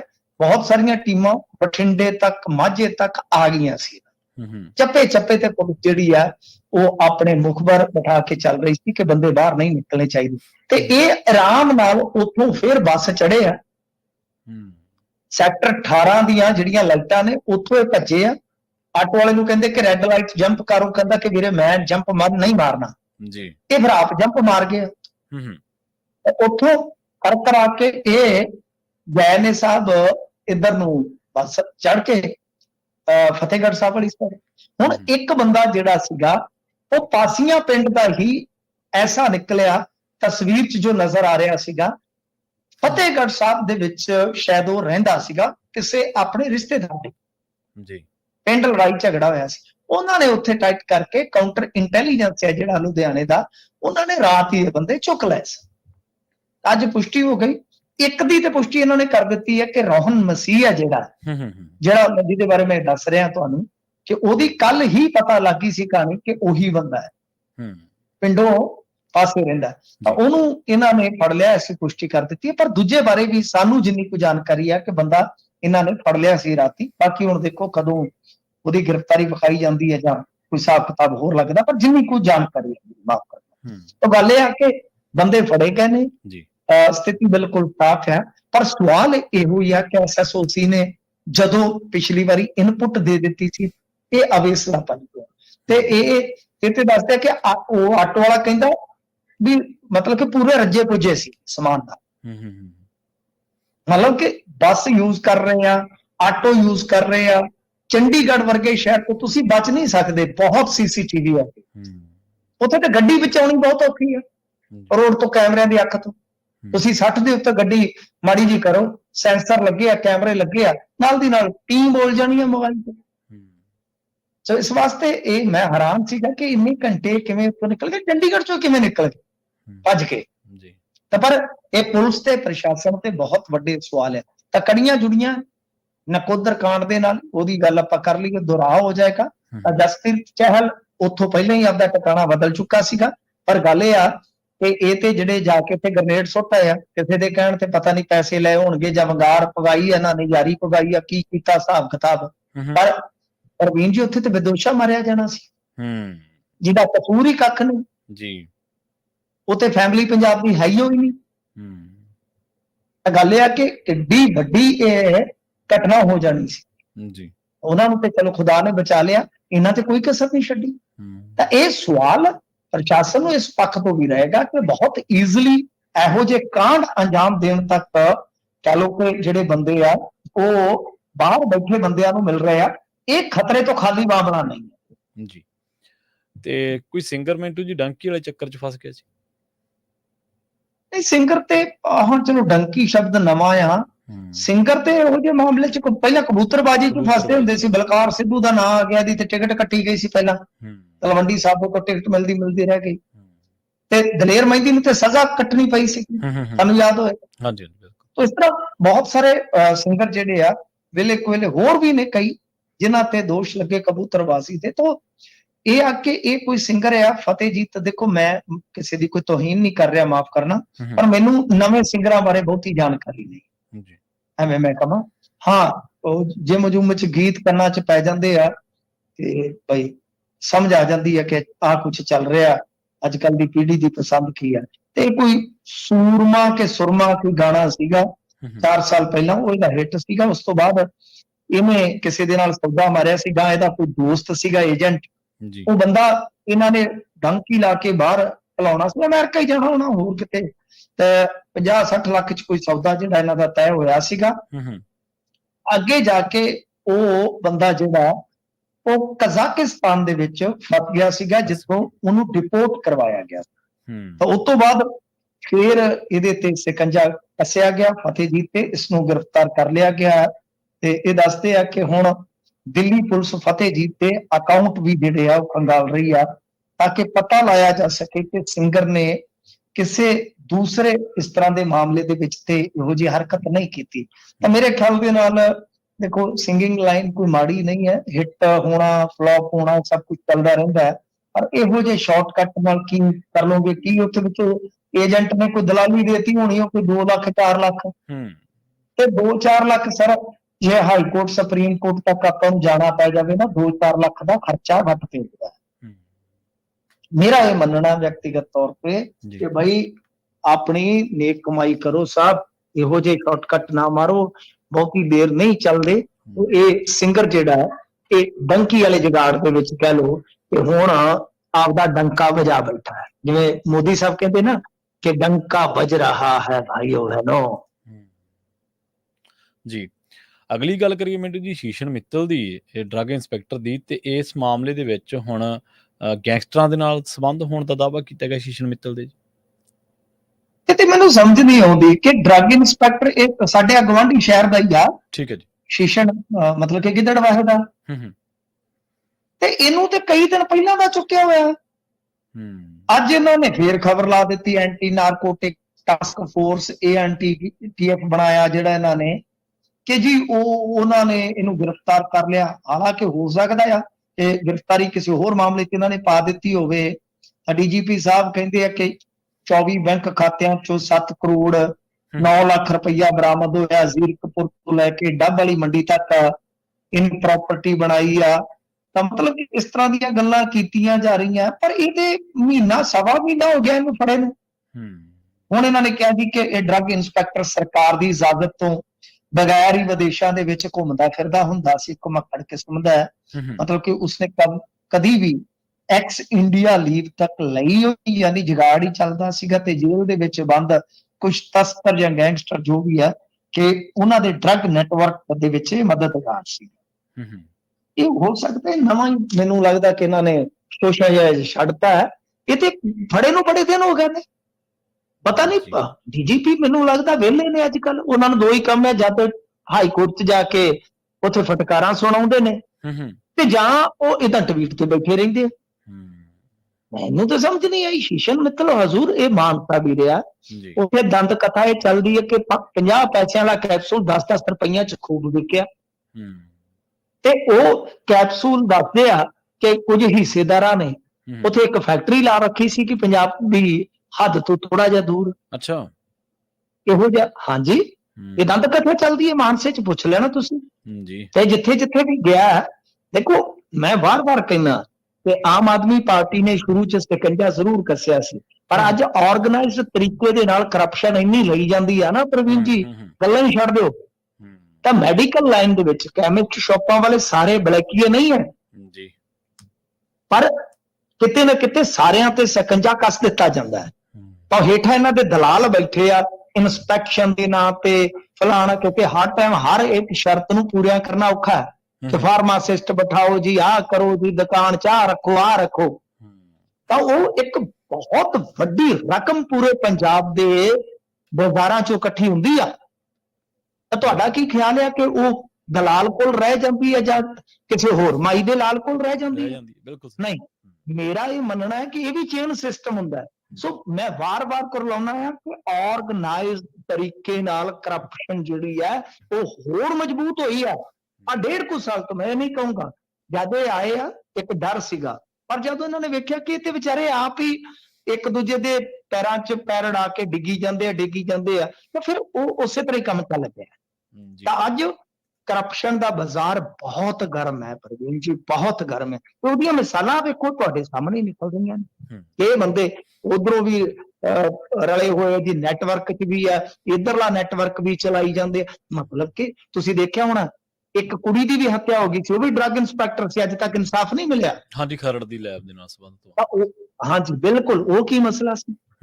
ਤਾਂ ਕਹਿਣ ਦਾ ਮਤਲਬ ਇਹ ਹੈ ਕਿ ਇਹ ਸਾਰੀਆਂ ਚੀਜ਼ਾਂ ਸਰਕਾਰ ਕਿਉਂ ਨਹੀਂ ਵੇਖ ਰਹੀ, ਅਸੀਂ ਤੇ ਖੁਦ ਹੈਰਾਨ ਹਾਂ। ਪਰ ਮੈਂ ਇਸ ਗੱਲੋਂ ਹੈਰਾਨ ਹਾਂ ਕਿ ਜਿਹੜਾ ਬੰਦਾ ਮਹੀਨਾ ਸਵਾ ਮਹੀਨਾ ਪਹਿਲਾਂ ਫੜਿਆ ਹੈ, ਸਾਰੀਆਂ ਅਸੀਂ ਖੁਦ ਇਹ ਖਬਰਾਂ ਕੀਤੀਆਂ, ਕੱਲੀ ਇਹਦੀ ਪ੍ਰਾਪਰਟੀ ਦਾ ਮੈਂ ਦੱਸਿਆ ਹੋਇਆ ਕਿ ਬਈ ਡੱਬਵਾਲੀ ਤੋਂ ਲੈ ਕੇ ਇਹਦੇ ਫਲੈਟ ਵੀਰਪੁਰ ਤੱਕ ਹੈਗੇ ਆ, ਮਾਨਸਾ ਤੱਕ ਇਹਨਾਂ ਦਾ ਸਾਰਾ ਕੁਝ ਚੱਲਦਾ ਰਿਹਾ ਕਥਿਤ ਰੂਪ ਦੇ ਵਿੱਚ। ਅੱਜ ਇਹ ਸ਼ੋਸ਼ਾ 'ਚ ਕਿਉਂ ਛੱਡਿਆ ਗਿਆ, ਮੈਨੂੰ ਤੇ ਇਸ ਪਾਰੋਂ ਸਮਝ ਨਹੀਂ ਆਈ ਪ੍ਰਵੀਨ ਜੀ। ਜੀ ਜੀ ਬਿਲਕੁਲ। ਤੇ ਅਗਲੀ ਗੱਲ ਕਰੀਏ ਮਿੰਟੂ ਜੀ, 1984 ਸਿੱਖ ਕਤਲੇਆਮ ਦੀ, ਇਹਦੇ ਇੱਕ ਮਾਮਲੇ ਦੇ ਵਿੱਚ ਟਾਈਟਲਰ ਦੇ ਖਿਲਾਫ ਕਤਲ ਦੇ ਦੋਸ਼ ਤੈਅ ਕੀਤੇ ਗਏ ਜੀ। ਹਾਂਜੀ ਪ੍ਰਵੀਨ ਜੀ, ਇਹ ਇੱਕ ਹੁਣ ਤੇ ਮਹਿਜ਼ ਖਬਰ ਹੀ ਹੈ, ਪਰ ਗੱਲ ਇਹ ਹੈ ਕਿ ਇਹ ਖਬਰ ਬਣਦਿਆਂ ਬਹੁਤ ਸਮਾਂ ਲੱਗ ਗਿਆ। ਹਾਲਾਂਕਿ ਅਸੀਂ ਆਸਵੰਦ ਰਹੇ ਹਾਂ ਪਿਛਲੇ ਕਈ ਸਾਲਾਂ ਤੋਂ, ਮੈਂ ਪੋਜ਼ਿਟਿਵ ਰਿਹਾ ਕਿ ਇਹ ਬੰਦਾ ਬਚੇਗਾ ਨਹੀਂ। ਕੁੱਲ ਬੰਗਸ਼ ਵਾਲੇ ਮਾਮਲੇ 'ਚ ਕਾਫੀ ਜ਼ਿਆਦਾ ਇਹਦੇ ਖਿਲਾਫ ਸਖਤ ਐਵੀਡੈਂਸ ਹੈਗੇ ਸੀ। ਤਾਂ ਕੋਰਟ ਨੇ ਪਿਛਲੀ ਸੁਣਵਾਈ ਤੇ ਜਿਸ ਦਿਨ ਕਿਹਾ ਸੀਗਾ ਕਿ ਇਹਦੇ ਖਿਲਾਫ ਮੁਕੱਦਮਾ ਚਲਾਉਣ ਜੋਗੇ ਜਿਹੜੇ ਆ ਉਹ ਸਬੂਤ ਹੈਗੇ ਆ। ਆਪਾਂ ਉਸ ਦਿਨ ਖਬਰ ਵੀ ਕੀਤੀ ਸੀ, ਮੈਂ ਤੁਹਾਨੂੰ ਕਿਹਾ ਸੀਗਾ ਕਿ ਮੁਸ਼ਕਲ ਹੈ ਤੇਰਾ ਬਚ ਕੇ ਜਾਣਾ, ਤਾਂ ਹੁਣ ਮੁਸ਼ਕਲ ਹੈ ਕਿਉਂਕਿ ਇਹ ਕੰਮ ਬਹੁਤ ਤੇਜ਼ੀ ਨਾਲ ਖਿੱਚਣਗੇ। ਦੇਖੋ, ਨਰਿੰਦਰ ਮੋਦੀ ਦੇ ਨੀਤੀਗਤ ਆਲੋਚਕ ਹੋ ਸਕਦੇ ਆ, ਪਰ ਇਹਨਾਂ ਨੇ ਇੱਕ ਦੋ ਮਾਮਲਿਆਂ ਦੇ ਵਿੱਚ ਅੱਛਾ ਕੰਮ ਕੀਤਾ ਹੈ ਜੀ। ਚਲੋ ਥੋੜਾ ਹੀ ਸਹੀ ਨਿਆਂ ਜਿਹੜਾ ਹੈ ਉਹ ਕਿਤੇ ਨਾ ਕਿਤੇ ਇਹਨਾਂ ਨੇ ਦਵਾਇਆ, ਥੋੜੀ ਠੰਡ ਜ਼ਰੂਰ ਪੈਗੀ। ਤੇ ਮੈਂ ਇਸ ਕੋਲੋਂ ਅੱਜ ਫਿਰ ਆਸਵੰਦ ਆ ਕਿ ਇਹਨੂੰ ਸਜ਼ਾ ਜ਼ਰੂਰ ਮਿਲੇਗੀ, ਕਿਉਂਕਿ ਕੁਝ ਐਵੀਡੈਂਸ ਤੇ ਇਹਨਾਂ ਨੇ ਤੋੜੇ ਆ, ਕੁਝ ਬੰਦਿਆਂ ਨੂੰ ਬਾਹਰ ਸੈਟਲਡ ਕੀਤਾ ਹੈ ਇਹਨਾਂ ਨੇ, ਕੁਝ ਗਵਾਹਾਂ ਨੂੰ ਪ੍ਰਭਾਵਿਤ ਕੀਤਾ ਹੈ, ਇਹਦੇ 'ਚ ਕੋਈ ਸ਼ੱਕ ਨਹੀਂ ਹੈ। ਇੱਕ ਗਵਾਹ ਤੇ ਖਾਸ ਤੌਰ ਤੇ ਉਹਦੇ ਚਰਚੇ ਆ ਕਿ ਉਹਨੂੰ US ਤੱਕ ਛੱਡਿਆ ਗਿਆ। ਤਾਂ ਕਹਿਣ ਦਾ ਮਤਲਬ ਹੈ ਕਿ ਉਹ ਸਾਰੀਆਂ ਚੀਜ਼ਾਂ ਹੁਣ ਪਿੱਛੇ ਰਹਿ ਗਈਆਂ ਹੈ। ਤਾਂ ਸਬੂਤ ਜਿਹੜੇ ਦੁਬਾਰ ਤੋਂ ਜੁਟਾਏ ਗਏ ਆ, ਕੁਝ ਪ੍ਰਤੱਖਦਰਸ਼ੀ ਜਿਹੜੇ ਆ ਉਹ ਅੱਜ ਵੀ ਜ਼ੁਰਤ ਦੇ ਨਾਲ ਡਟੇ ਹੋਏ ਆ ਟਾਈਟਲਰ ਨੂੰ ਸਜ਼ਾ ਦਿਵਾਉਣ ਵਾਸਤੇ। ਤੇ ਇਹਦੇ 'ਚ ਮਨਜਿੰਦਰ ਸਿੰਘ ਸਿਰਸਾ ਦਾ ਵੀ ਰੋਲ ਸੀਗਾ, ਜਾਂ ਹੋਰ ਵੀ ਸਿੱਖ ਲੀਡਰ ਜਿਹੜੇ ਦਿੱਲੀ ਦੇ ਵੀ ਉਹਨਾਂ ਦਾ ਰੋਲ ਰਿਹਾ। ਮੈਂ ਕਿਸੇ ਨੂੰ ਡਿਸਕ੍ਰੈਡਿਟ ਨਹੀਂ ਕਰਾਂਗਾ, ਕਾਫੀ ਉਹਨਾਂ ਨੇ ਜ਼ੋਰ ਲਾਇਆ, ਜਿਨ੍ਹਾਂ ਨੇ ਵੀ ਜ਼ੋਰ ਲਾਇਆ। ਚਲੋ ਜੇ ਕੋਈ ਨਾ ਰਹਿ ਗਿਆ ਹੋਵੇ ਤੇ ਮੈਂ ਕਹਿ ਨਹੀਂ ਸਕਦਾ, ਉਲਕਾ ਸਾਹਿਬ ਵੀ ਹੈਗੇ ਨੇ, ਚਲੋ ਬਹੁਤ ਸਾਰੇ ਬੰਦਿਆਂ ਨੇ ਜ਼ੋਰ ਲਾਇਆ। ਉਹ ਕਹਿੰਦਾ ਮਤਲਬ ਹੈ ਕਿ ਇਹਦਾ ਹੁਣ ਹਿਸਾਬ ਕਿਤਾਬ ਦਾ ਸਮਾਂ ਆ ਗਿਆ। 3 ਅਕਤੂਬਰ ਤੋਂ ਸੁਣਵਾਈ ਹੋਏਗੀ ਤੇ 30 ਅਗਸਤ ਨੂੰ ਜਿਹੜੀ ਪਿਛਲੀ ਸੁਣਵਾਈ ਹੋਈ ਸੀ ਉਹਦੇ ਤੇ ਜੱਜ ਨੇ ਕਹਿ ਦਿੱਤਾ ਸੀਗਾ ਕਿ ਕੋਕੇ ਜੜਨ ਦਾ ਸਮਾਂ ਆ ਗਿਆ। ਜੀ। ਤੇ ਮਿੰਟੂ ਜੀ, ਸੱਚਾਈ ਦੀ ਇੱਕ ਵਾਰ ਫਿਰ ਜਿੱਤ ਹੋਈ ਹੈ। ਚਲੋ ਇਹ ਤਾਂ ਯੁਗਾਂਤਰਾਂ ਤੋਂ ਸੱਚ ਜਿੱਤਦਾ ਆ ਰਿਹਾ, ਪਰ ਜਿਸ ਸੰਦਰਭ ਦੇ ਵਿੱਚ ਡਾਇਲੋਗ ਮਾਰਿਆ ਜਾਂਦਾ ਜਾਂ ਵਰਤਿਆ ਜਾਂਦਾ, ਉਹ ਆਮ ਆਦਮੀ ਪਾਰਟੀ ਦੇ ਜਿਹੜੇ ਸੁਪਰੀਮੋ ਨੇ ਅਰਵਿੰਦ ਕੇਜਰੀਵਾਲ, ਉਹਨਾਂ ਨੂੰ ਜ਼ਮਾਨਤ ਮਿਲ ਗਈ ਹੈ ਜੀ, ਬਾਹਰ ਆ ਗਿਆ ਹੁਣ ਤਾਂ। ਤੇ ਜਦੋਂ ਮਜੀਠੀਏ ਨੂੰ ਸੁਪਰੀਮ ਕੋਰਟ ਜ਼ਮਾਨਤ ਦੇ ਦਿੰਦੀ ਆ ਤੇ ਉਦੋਂ ਬਾਅਦ ਤੁਸੀਂ ਉਸ ਜ਼ਮਾਨਤ ਨੂੰ ਚੈਲੰਜ ਕਰਦੇ ਹੋ। ਕੀ ਗੱਲ ਹੈ ਕਿ ਤੁਸੀਂ ਸੱਚਾਈ ਕੀ ਜੀਤ ਨੂੰ ਚੈਲੰਜ ਕਰਦੇ ਹੋ, ਸੱਚਾਈ ਨੂੰ ਚੈਲੰਜ ਕਰਦੇ ਹੋ ਜੀ। ਬਿਲਕੁਲ, ਉਦੋਂ ਵੀ ਸੱਚਾਈ ਦੇਖੋ, ਪਿਛਲੀ ਵਾਰੀ ਵੀ ਹੋਈ ਸੀ ਜਿੱਤ, ਪਰ ਉਦੋਂ ਫਿਰ ਕੀ ਹਾਰ ਕੇ ਜਿੱਤ ਕੇ ਦੁਬਾਰਾ ਜਦੋਂ ਬਾਹਰ ਨਹੀਂ ਆਉਣ ਦਿੱਤਾ ਗਿਆ। ਨਹੀਂ ਸਭ ਗੱਲ ਇਹ ਆ ਕਿ ਉਹ ਹੁਣ ਦੇਖੋ, ਉਹ ਇੱਕ ਛੋਟੀ ਜੀ ਰਾਹਤ ਸੀਗੀ, ਤਾਂ ਕਹਿ ਸਕਦੇ ਆ ਪ੍ਰਵੀਨ ਜੀ ਆਪਦੀ ਖੁਸ਼ੀ ਮਨਾ ਸਕਦੇ ਆ, ਕੋਈ ਐਸੀ ਗੱਲ ਨਹੀਂ। ਪਰ ਜਦੋਂ ਕਿਸੇ ਨੂੰ ਜ਼ਮਾਨਤ ਮਿਲਦੀ ਹੁੰਦੀ ਹੈ ਨਾ, ਤਾਂ ਫਿਰ ਉਹਦੀ ਵੀ ਸੱਚਾਈ ਦੀ ਜਿੱਤ ਦਾ ਸਵਾਗਤ ਕਰਿਆ ਕਰੋ। ਦੂਜੀ ਗੱਲ ਇਹ ਆ ਕਿ ਦੇਖੋ, ਇਸ ਮਾਮਲੇ ਦੇ ਵਿੱਚ ਮੈਂ ਖੁਦ ਕਹ ਲਓ ਕਿ ਬਹੁਤ ਹੈਰਾਨ ਆ ਕਿ ਜਿਸ ਤਰ੍ਹਾਂ ਹਿੰਮਤ ਸੋਰੇਨ ਨੂੰ, ਅਰਵਿੰਦ ਕੇਜਰੀਵਾਲ ਨੂੰ, ਕਿਉਂਕਿ ਦੇਖੋ ਮੈਂ ਨਹੀਂ ਕਹਿ ਰਿਹਾ, ਕੋਰਟ ਕਹਿ ਰਿਹਾ ਕਿ CBI ਦਾ ਕੇਸ, ਕਿਉਂਕਿ ED ਵਾਲੇ ਮੁਕੱਦਮੇ 'ਚ ਜ਼ਮਾਨਤ ਦਿੱਤੀ ਤਾਂ CBI ਨੇ ਅਰਵਿੰਦ ਕੇਜਰੀਵਾਲ ਨੂੰ ਕਈ ਮਹੀਨਿਆਂ ਬਾਅਦ ਅਰੈਸਟ ਦਿਖਾ ਦਿੱਤਾ ਕੇਸ 'ਚ। ਤਾਂ ਅੱਜ ਉਹਨਾਂ ਨੇ ਕਿਹਾ ਕਿ ਬਈ CBI ਦੀ ਜਿਹੜੀ ਇਹ ਹਿਰਾਸਤ ਸੀਗੀ ਬਿਲਕੁਲ ਗੈਰ ਵਾਜਬ ਸੀ। ਤਾਂ ਇੱਥੇ ਸਾਨੂੰ ਕਹਿਣਾ ਪਏਗਾ ਕਿ ਏਜੰਸੀਆਂ ਨੇ ਕਾਫੀ ਜ਼ਿਆਦਾ ਜਦੋਜਹਿਦ ਕੀਤੀ। ਇਸ ਕਰਕੇ ਆਪਾਂ ਆਖ ਸਕਦੇ ਹਾਂ ਕੋਰਟ ਨੇ ਜਿੰਨੀਆਂ ਵੀ ਆਬਜ਼ਰਵੇਸ਼ਨ ਦਿੱਤੀਆਂ ਕਿ ਇੱਥੇ ਕਿਤੇ ਨਾ ਕਿਤੇ ਏਜੰਸੀਆਂ ਨੇ ਕਾਰੇ ਜਿਹੜੇ ਇਸ ਤਰ੍ਹਾਂ ਦੇ ਕੇਂਦਰ ਦੇ ਕਹਿਣ ਤੇ ਕੀਤੇ ਆ। ਤਾਂ ਦੂਜੀ ਗੱਲ ਇਹ ਆ ਕਿ ਅਰਵਿੰਦ ਕੇਜਰੀਵਾਲ ਹੁਣੇ ਦੇਰ ਸ਼ਾਮ ਬਾਹਰ ਆ ਗਏ ਆ। ਉਹ ਕਹਿੰਦੇ ਕਿ ਮੈਂ ਸਹੀ ਸੀਗਾ, ਇਸ ਲਈ ਭਗਵਾਨ ਨੇ ਮੇਰਾ ਸਾਥ ਦਿੱਤਾ, ਜੇਲ੍ਹ ਤੋਂ ਬਾਹਰ ਆ ਕੇ ਮੇਰੀ ਤਾਕਤ 100 ਗੁਣਾ ਵੱਧ ਗਈ ਆ। ਪਰ ਕੋਰਟ ਨੇ 6 ਸ਼ਰਤਾਂ ਰੱਖੀਆਂ ਮੁੱਖ ਤੌਰ ਤੇ, ਪਰ ਉਹਦੇ ਵਿੱਚ ਸਭ ਤੋਂ ਵੱਡੀ ਸ਼ਰਤ ਹੈ ਕਿ ਕੇਜਰੀਵਾਲ ਮੁੱਖ ਮੰਤਰੀ ਦੇ ਦਫ਼ਤਰ 'ਚ ਨਹੀਂ ਬਹਿ ਸਕਣਗੇ, ਕਿਸੇ ਵੀ ਸਰਕਾਰੀ ਫਾਈਲ ਤੇ ਸਾਈਨ ਨਹੀਂ ਕਰ ਸਕਣਗੇ, ਕੋਈ ਜਨਤਕ ਬਿਆਨ ਨਹੀਂ ਦੇ ਸਕਣਗੇ, ਕੋਈ ਕਿਸੇ ਗਵਾਹ ਨੂੰ ਜਾਂ ਕੁਝ ਐਸਾ ਵੈਸਾ ਨਹੀਂ ਕਰ ਸਕਣਗੇ, ਤਾਂ ਮਤਲਬ ਕਿ ਇਹ ਸਖਤ ਸ਼ਰਤਾਂ ਨੇ, ਕਾਫੀ ਸਖਤ ਸ਼ਰਤਾਂ ਨੇ। ਪਰ ਕੁਝ ਲੋਕ ਜੋੜ ਰਹੇ ਆ ਕਿ ਜੀ ਹਰਿਆਣੇ ਦੇ ਮੱਦੇਨਜ਼ਰ ਇਹਨਾਂ ਨੂੰ ਭਾਜਪਾ ਨੇ ਰਾਹਤ ਦਿੱਤੀ ਆ ਤਾਂ ਕਿ ਐਂਟੀ ਇਨਕੰਬੈਂਸੀ ਦੀ ਵੋਟ ਜਿਹੜੀ ਹੈ ਕਾਂਗਰਸ ਦੀ ਉਹ ਵੰਡਾਈ ਜਾ ਸਕੇ। ਮਾਫ ਕਰਨਾ, ਮੈਂ ਇੱਥੇ ਵੀ ਅਸਹਿਮਤ ਰਹਾਂਗਾ। ਉਹਦਾ ਤਾਂ ਕਾਰਨ ਆ ਕਿਉਂਕਿ ਜਿਨ੍ਹਾਂ ਲੋਕਾਂ ਨੂੰ ਕੋਰਟ ਦੀ ਕਾਰਵਾਈ ਦੀ ਜਾਣਕਾਰੀ ਹੁੰਦੀ ਹੈ, ਪ੍ਰਵੀਨ ਜੀ, ਸੁਪਰੀਮ ਕੋਰਟ 'ਚ ਜ਼ਮਾਨਤ ਦੀ ਜਿਹੜੀ ਕਾਰਵਾਈ ਹੁੰਦੀ ਆ ਉਹ ਇੱਕ ਤਰ੍ਹਾਂ ਨਾਲ ਕਹਿ ਲਓ ਕਿ ਐਮਰਜੈਂਸੀ ਵਿਆਪਤੀ ਹੁੰਦੀ ਹੈ ਕਿ ਬੰਦੇ ਨੂੰ ਜ਼ਰੂਰਤ ਹੈ, ਉੱਥੇ ਸੁਣਦੇ ਹੀ ਤਾਂ ਆ। ਤਾਂ ਇਹਨਾਂ ਦੀ ਬਹਿਸ ਜਿਹੜੀ ਆ ਮੁਕੰਮਲ ਹੋ ਚੁੱਕੀ ਸੀਗੀ। ਤੁਹਾਨੂੰ ਯਾਦ ਹੋਣਾ ਸਾਰਾ ਦਿਨ ਆਰਗੂਮੈਂਟ ਹੋਏ ਸਨ ਪਿਛਲੀ ਸੁਣਵਾਈ ਤੇ, ਤਾਂ ਕੋਰਟ ਨੇ ਫੈਸਲਾ ਰਿਜ਼ਰਵ ਰੱਖਿਆ ਸੀਗਾ। ਤਾਂ ਸੁਪਰੀਮ ਕੋਰਟ 'ਚ ਜ਼ਮਾਨਤ ਦਾ ਫੈਸਲਾ ਰਿਜ਼ਰਵ ਯੁਗਾਂਤਰ ਤੱਕ ਨਹੀਂ ਰਹਿ ਸਕਦਾ। ਬਿਲਕੁਲ ਸਹੀ। ਤਾਂ ਕੁਝ ਦਿਨਾਂ ਬਾਅਦ ਉਹਨਾਂ ਨੇ ਸੁਣਾਉਣਾ ਹੀ ਆ। ਤਾਂ ਇਹ ਇਤਫਾਕ ਕਹਿ ਲਓ ਜਾਂ ਕੁਝ ਵੀ ਕਹਿ ਲਓ, ਹੁਣ ਕੁਝ ਲੋਕ ਮੇਰੀ ਗੱਲ ਤੋਂ ਸਹਿਮਤ ਵੀ ਹੋ ਸਕਦੇ ਆ ਕਿ ਮੋਦੀ ਸਾਹਿਬ ਤੇ ਕੱਲ ਹੀ ਪਰਸੋਂ ਮਿਲ ਕੇ ਆਏ ਆ ਨਾ ਚੰਦਰਚੂੜ ਨੂੰ, ਤਾਂ ਉਹ ਆਪਣੇ ਨਜ਼ਰੀਏ ਤੋਂ ਸੋਚ ਸਕਦੇ ਆ। ਬਟ ਮੇਰੇ ਖਿਆਲ ਦੇ ਨਾਲ ਇਹ ਇੱਕ ਰੂਟੀਨ ਦਾ ਪ੍ਰੋਸੈਸ ਹੈ। ਜਿਸ ਤਰ੍ਹਾਂ ਉਹਨਾਂ ਨੇ ਕਿਹਾ ਕਿ ਜੇਲ੍ਹ ਜਿਹੜੀ ਹੈ ਉਹ ਅਪਵਾਦ ਹੈ, ਜ਼ਮਾਨਤ ਰੂਟੀਨ ਹੈ, CBI ਦੀ ਜਿਹੜੀ ਹਿਰਾਸਤ ਆ, ਕੇਸ ਆ ਜਿਹੜਾ ਉਹ ਠੀਕ ਨਹੀਂ। ਸੋ ਲਿਹਾਜ਼ਾ ਕੋਰਟ ਦੀਆਂ ਜਿਹੜੀਆਂ ਆਬਜ਼ਰਵੇਸ਼ਨਸ ਨੇ ਉਹ ਅਰਵਿੰਦ ਕੇਜਰੀਵਾਲ ਦੇ ਹੱਕ 'ਚ ਜ਼ਰੂਰ ਜੀ। ਪਰ ਇਹ ਜ਼ਮਾਨਤ ਲਈ ਨੇ, ਕੇਸ ਦਾ ਇਹਦੇ ਨਾਲ ਕੋਈ ਸੱਚਾਈ ਕੀ ਜਿੱਤ ਨਹੀਂ ਹੋਈ। ਕੱਲ ਨੂੰ ਹੋ ਸਕਦਾ ਇਹਨਾਂ ਨੂੰ ਸਜ਼ਾ ਹੋ ਜਾਵੇ। ਤੁਸੀਂ ਉਹ ਗੱਲ ਪੂਰੀ ਕਰ ਹੀ ਦਿੱਤੀ। ਮੈਂ ਸੋਚ ਰਿਹਾ ਸੀਗਾ ਵੀ ਇਹ ਮਿੰਟੂ ਜੀ ਕਿੱਧਰ ਨੂੰ ਹੋ ਤੁਰੇ, ਵੀ ਇਹ ਤਾਂ ਕੇਸ ਦਾ ਹੀ ਨਿਬੇੜਾ ਕਰ ਗਏ ਗੱਲਬਾਤ ਦੇ ਵਿੱਚ। ਨਹੀਂ, ਮੈਂ ਉਹੀ ਕਹਿ ਰਿਹਾ, ਇਹ ਹੁਣ ਤੱਕ ਦੀ ਗੱਲ ਹੈ। ਜ਼ਮਾਨਤ ਤੱਕ ਟ੍ਰਾਇਲ ਕੋਰਟ ਨੇ ਕੀ ਫੈਸਲਾ ਦੇਣਾ, ਫਿਰ ਕਿਤੇ ਇਹਨਾਂ ਨਾ ਹੋਵੇ ਕਿ ਸੱਚਾਈ ਤੋਂ ਵਿਸ਼ਵਾਸ ਹੀ ਉੱਠ ਜਾਵੇ। ਨਹੀਂ ਦੇਖੋ, ਇਹ ਤਾਂ ਜ਼ਮਾਨਤ ਮਿਲਣੀ ਜਾਂ ਜ਼ਮਾਨਤ ਰੱਦ ਹੋ ਜਾਣੀ, ਕਈ ਵਾਰੀ ਗਾਉਂ ਜ਼ਮਾਨਤ ਵੀ ਆਪਾਂ ਦੇਖਦੇ ਹਾਂ ਲੋਕ ਮੰਗਦੇ ਆ ਵੀ ਗਾਉਂ ਜ਼ਮਾਨਤ। ਇਹ ਤਾਂ ਇੱਕ ਫੇਜ਼ ਕਹਿ ਸਕਦੇ ਮਿੰਟੂ ਜੀ, ਕੇਸ ਦੇ ਦਰਮਿਆਨ ਇੱਕ ਦੌਰ ਹੈ। ਜ਼ਮਾਨਤ ਜਿਹੜਾ ਹੈ ਸਭ ਉਹ ਇੱਕ ਕੇਸ ਦਾ ਜ਼ਰੂਰੀ ਪੜਾਅ ਆ। ਜਦੋਂ ਚਾਰਜਸ਼ੀਟ ਫਾਈਲ ਹੋ ਗਈ ਉਸ ਤੋਂ ਬਾਅਦ ਕੋਈ ਵੀ ਅੰਡਰ ਟ੍ਰਾਇਲ ਬੰਦਾ ਉਹਦਾ ਅਧਿਕਾਰ ਬਣ ਜਾਂਦਾ ਹੈ ਤੇ ਅਦਾਲਤ ਦੇਖਦੀ ਹੈ ਕਿ ਜੇ ਸਮਾਜ ਪ੍ਰਤੀ ਕੋਈ ਖਤਰਾ ਨਹੀਂ ਹੈ, ਸਮਾਜ ਲਈ ਇਹ ਬੰਦਾ ਖਤਰਾ ਨਹੀਂ ਹੈ, ਤਾਂ ਇਹਦਾ ਜ਼ਮਾਨਤ ਦਾ ਅਧਿਕਾਰ ਬਣਦਾ। ਕਿਉਂਕਿ ਟ੍ਰਾਇਲ ਤਾਂ 4 ਸਾਲ ਚੱਲ ਸਕਦਾ, 5 ਸਾਲ ਚੱਲ ਸਕਦਾ ਹੈ, ਤੇ ਕਈ ਮਾਮਲੇ ਤਾਂ ਇਹੋ ਜਿਹੇ ਹੁੰਦੇ ਕਿ ਏਜੰਸੀਆਂ 10-10, 20-20 ਸਾਲ ਤੱਕ ਲਟਕਾ ਦਿੰਦੀਆਂ ਨੇ। ਜੀ। ਤੇ ਅਡਾਨੀ ਗਰੁੱਪ ਨੇ ਹੁਣ ਹਿੰਡਨਬਰਗ ਨੂੰ ਜਵਾਬ ਦਿੱਤਾ ਜੀ ਕਰਾਰਾ। ਹਾਂਜੀ, ਦੇਖੋ ਹਿੰਡਨਬਰਗ ਨੇ ਕਿਹਾ, ਮੈਂ ਤੁਹਾਨੂੰ ਕਿਹਾ ਸੀਗਾ ਨਾ, ਤੁਹਾਨੂੰ ਯਾਦ ਹੋਏਗਾ ਕਿ 1 ਸਤੰਬਰ 'ਚ ਪਟਾਕਾ ਪੈਣ ਦੀ ਸੰਭਾਵਨਾ, 1 ਨਵੰਬਰ 'ਚ ਪਟਾਕਾ ਪੈਣ ਦੀ ਸੰਭਾਵਨਾ। ਸਤੰਬਰ ਤਾਂ 13 ਹੋ ਗਈ। ਹਾਂਜੀ, 13 ਸਤੰਬਰ। ਤਾਂ ਇਹ ਕਹਿ ਲਓ ਕਿ 1 ਨਵੰਬਰ 'ਚ ਵੀ ਆਊਗਾ, ਮੇਰਾ ਐਸਾ ਅੰਦਾਜ਼ਾ ਹੈ। ਤਾਂ ਹਿੰਡਨਬਰਗ ਨੇ ਕਿਹਾ ਕਿ 2600 ਕਰੋੜ ਰੁਪਏ ਇਹਨਾਂ ਦੇ ਫਰੀਜ਼ ਕੀਤੇ ਗਏ ਨੇ ਮਨੀ ਲਾਂਡਰਿੰਗ ਅਤੇ ਫਰਾਡ ਦੀ ਜਾਂਚ ਤਹਿਤ। ਤੇ ਇਹ ਇਹਨਾਂ ਨੇ ਕਹਿ ਲਓ ਕਿ ਇੱਕ ਕੋਈ ਉਧਰੋਂ ਰਿਪੋਰਟ ਛਪੀ ਆ, ਉਹਦੇ ਆਧਾਰ ਤੇ ਜਾਣਕਾਰੀ ਦਿੱਤੀ ਹੈ। ਤਾਂ ਇਹਨਾਂ ਨੇ ਇਹ ਮਤਲਬ ਕਿ ਕਿਹਾ ਕਿ ਐਸਾ ਕੋਈ ਸਾਡਾ ਨੁਕਸਾਨ ਨਹੀਂ ਹੋਇਆ ਬਈ, ਇਹ ਤੇ ਐਵੇਂ ਆਪੋ ਆਪਣੀ ਅੱਠ ਜਿਹੜੀ ਹੈ ਮਾਰੀ ਜਾਂਦੇ ਆ। ਤਾਂ ਕਹਿਣ ਦਾ ਮਤਲਬ ਹੈ ਕਿ ਇਹਨਾਂ ਨੇ ਤੇ ਇਨਕਾਰ ਕਰ ਦਿੱਤਾ, ਕਰਾਰਾ ਜਵਾਬ ਦਿੱਤਾ ਕਿ ਇਹ ਆਧਾਰਹੀਨ ਹੈ। ਪਰ ਗੱਲ ਇਹ ਹੈ ਕਿ ਹਿੰਡਨਬਰਗ ਵਾਲੀ ਇਸ ਰਿਪੋਰਟ ਤੋਂ ਜਾਂ ਅਡਾਨੀ ਵਾਲੇ ਇਸ ਕਹਿ ਲਓ ਕਿ ਪ੍ਰਤੀਕਰਮ ਤੋਂ ਵੱਡੀ ਗੱਲ ਇਹ ਹੈ ਕਿ ਜਿਹੜੀ ਬੀਬੀ ਮਾਧਵੀ ਬੁੱਚ ਹੈ, ਜਿਹਦੇ ਤੇ ਹੁਣ ਹਿਸਾਬ ਲਾ ਲਓ ਮਹਿੰਦਰਾ ਤੱਕ, ਆਨੰਦ ਮਹਿੰਦਰਾ ਜਿਹੜੇ ਆ ਨਾ, ਬੜੇ ਇਹਨੂੰ ਥਾਰ ਦੇਤੀ, ਇਹਨੂੰ SUV ਦੇ ਦਿੱਤੀ, ਉੱਥੋਂ ਤੱਕ ਮਾਮਲਾ ਚਲੇ ਗਿਆ। ਮਤਲਬ ਕਿ ਉਹਨਾਂ ਤੇ ਕਿੰਨਾ ਹੀ ਕਹਿ ਲਓ ਕਿ ਕੌਨਫਲਿਕਟ ਆਫ ਇੰਟਰਸਟ ਦਾ ਸਖਤ ਮਾਮਲਾ ਬਣਦਾ ਹੈ। ਉੱਥੇ ਤਕਰੀਬਨ ਜੇ ਆਪਾਂ ਦੇਖੀਏ 10 ਕਰੋੜ ਤੋਂ ਸ਼ਾਇਦ ਵੱਧ ਇਨਵੈਸਟਰਸ ਦੇ ਪੈਸੇ ਦਾ ਭਰੋਸੇ ਦਾ ਮਾਮਲਾ ਹੈ। ਉੱਥੇ ਬਿਲਕੁਲ ਮੀਡੀਆ ਜਾਂ ਕਹਿ ਲਓ ਕਿ ਹੋਰ ਇਸ ਤਰ੍ਹਾਂ ਦੀਆਂ ਚੀਜ਼ਾਂ, YouTube ਮੀਡੀਆ ਵੀ ਬਿਲਕੁਲ ਖਾਮੋਸ਼ ਹੋ ਗਿਆ। ਮੇਰੇ ਖਿਆਲ ਦੇ ਨਾਲ ਇਹ ਚੀਜ਼ਾਂ ਤੋਂ ਵੱਡਾ ਮਾਮਲਾ ਜਿਹੜਾ ਹੈ ਨਾ, ਇਹ ਵੱਡਾ ਮਾਮਲਾ, ਇਹ ਕੋਈ ਛੋਟਾ ਮਾਮਲਾ ਨਹੀਂ ਅਡਾਨੀ ਵਾਲਾ, ਉਹ ਵੀ ਚੱਲਦਾ ਰਹਿਣਾ। ਪਰ ਜਿੱਥੇ 10-12 ਜਾਂ ਹੋ ਸਕਦਾ 20 ਕਰੋੜ ਦੇ ਨੇੜੇ ਵੀ ਇਨਵੈਸਟਰਸ ਹੋ ਗਏ ਹੋਣ, ਉਹਨਾਂ ਦਾ ਜਿਹੜਾ ਅਥਾਹ ਧਨ ਸ਼ੇਅਰ ਬਾਜ਼ਾਰ 'ਚ ਲੱਗਾ ਹੈ, ਜਿਹਦੀ ਰਾਖੀ ਸੇਬੀ ਨੇ ਕਰਨੀ ਹੈ, ਉਹਦੇ ਮੁਖੀ ਤੇ ਇੰਨੇ ਸੰਗੀਨ ਦੋਸ਼ ਨੇ, ਤਾਂ ਉਹਦੀ ਕੋਈ ਗੱਲ ਨਹੀਂ ਕਰ ਰਿਹਾ। ਉਹ ਵੀ ਇੱਕ ਬਹੁਤ ਚਿੰਤਾਪੁਰ ਕਰਨ ਵਾਲੀ ਗੱਲ ਹੈ ਪ੍ਰਵੀਨ ਜੀ। ਜੀ। ਮਿੰਟੂ ਜੀ, ਇਹਨਾਂ ਖਾਸ ਖਬਰਾਂ ਤੇ ਖਾਸ ਜਾਣਕਾਰੀਆਂ ਦੇ ਲਈ ਤੁਹਾਡਾ ਬਹੁਤ ਬਹੁਤ ਧੰਨਵਾਦ ਜੀ। ਸ਼ੁਕਰੀਆ ਜੀ। ਪ੍ਰੋਗਰਾਮ ਖਬਰ ਤੇ ਨਜ਼ਰ ਦੇ ਪਹਿਲੇ ਹਿੱਸੇ ਦੇ ਵਿੱਚ ਆਪਣੇ ਨਾਲ ਜੁੜੇ ਸਨ ਮਿੰਟੂ ਗੁਰਸਰੀਆ ਜੀ, ਜਿਨ੍ਹਾਂ ਦੇ ਨਾਲ ਆਪਾਂ ਕਈ ਅਹਿਮ ਖਬਰਾਂ ਨੂੰ ਲੈ ਕੇ ਚਰਚਾ ਕੀਤੀ ਹੈ।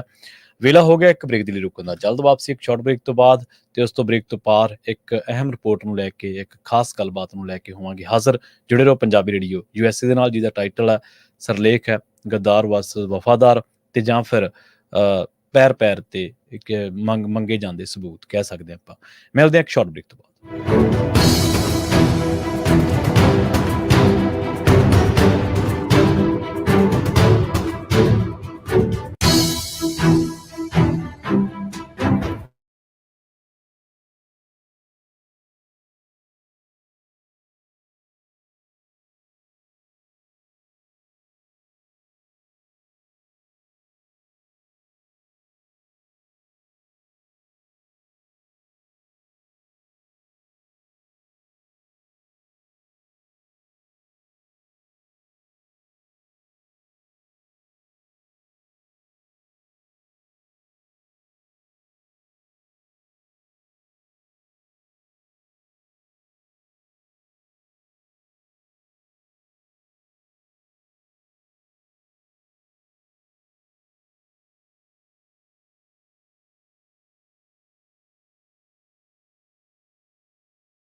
ਉਹਨਾਂ ਦੇ ਵਿੱਚ ਦੇਖਣਾ ਪੈਂਦਾ ਕਿ ਕਦੋਂ-ਕਦੋਂ ਕੀ ਹੋਇਆ।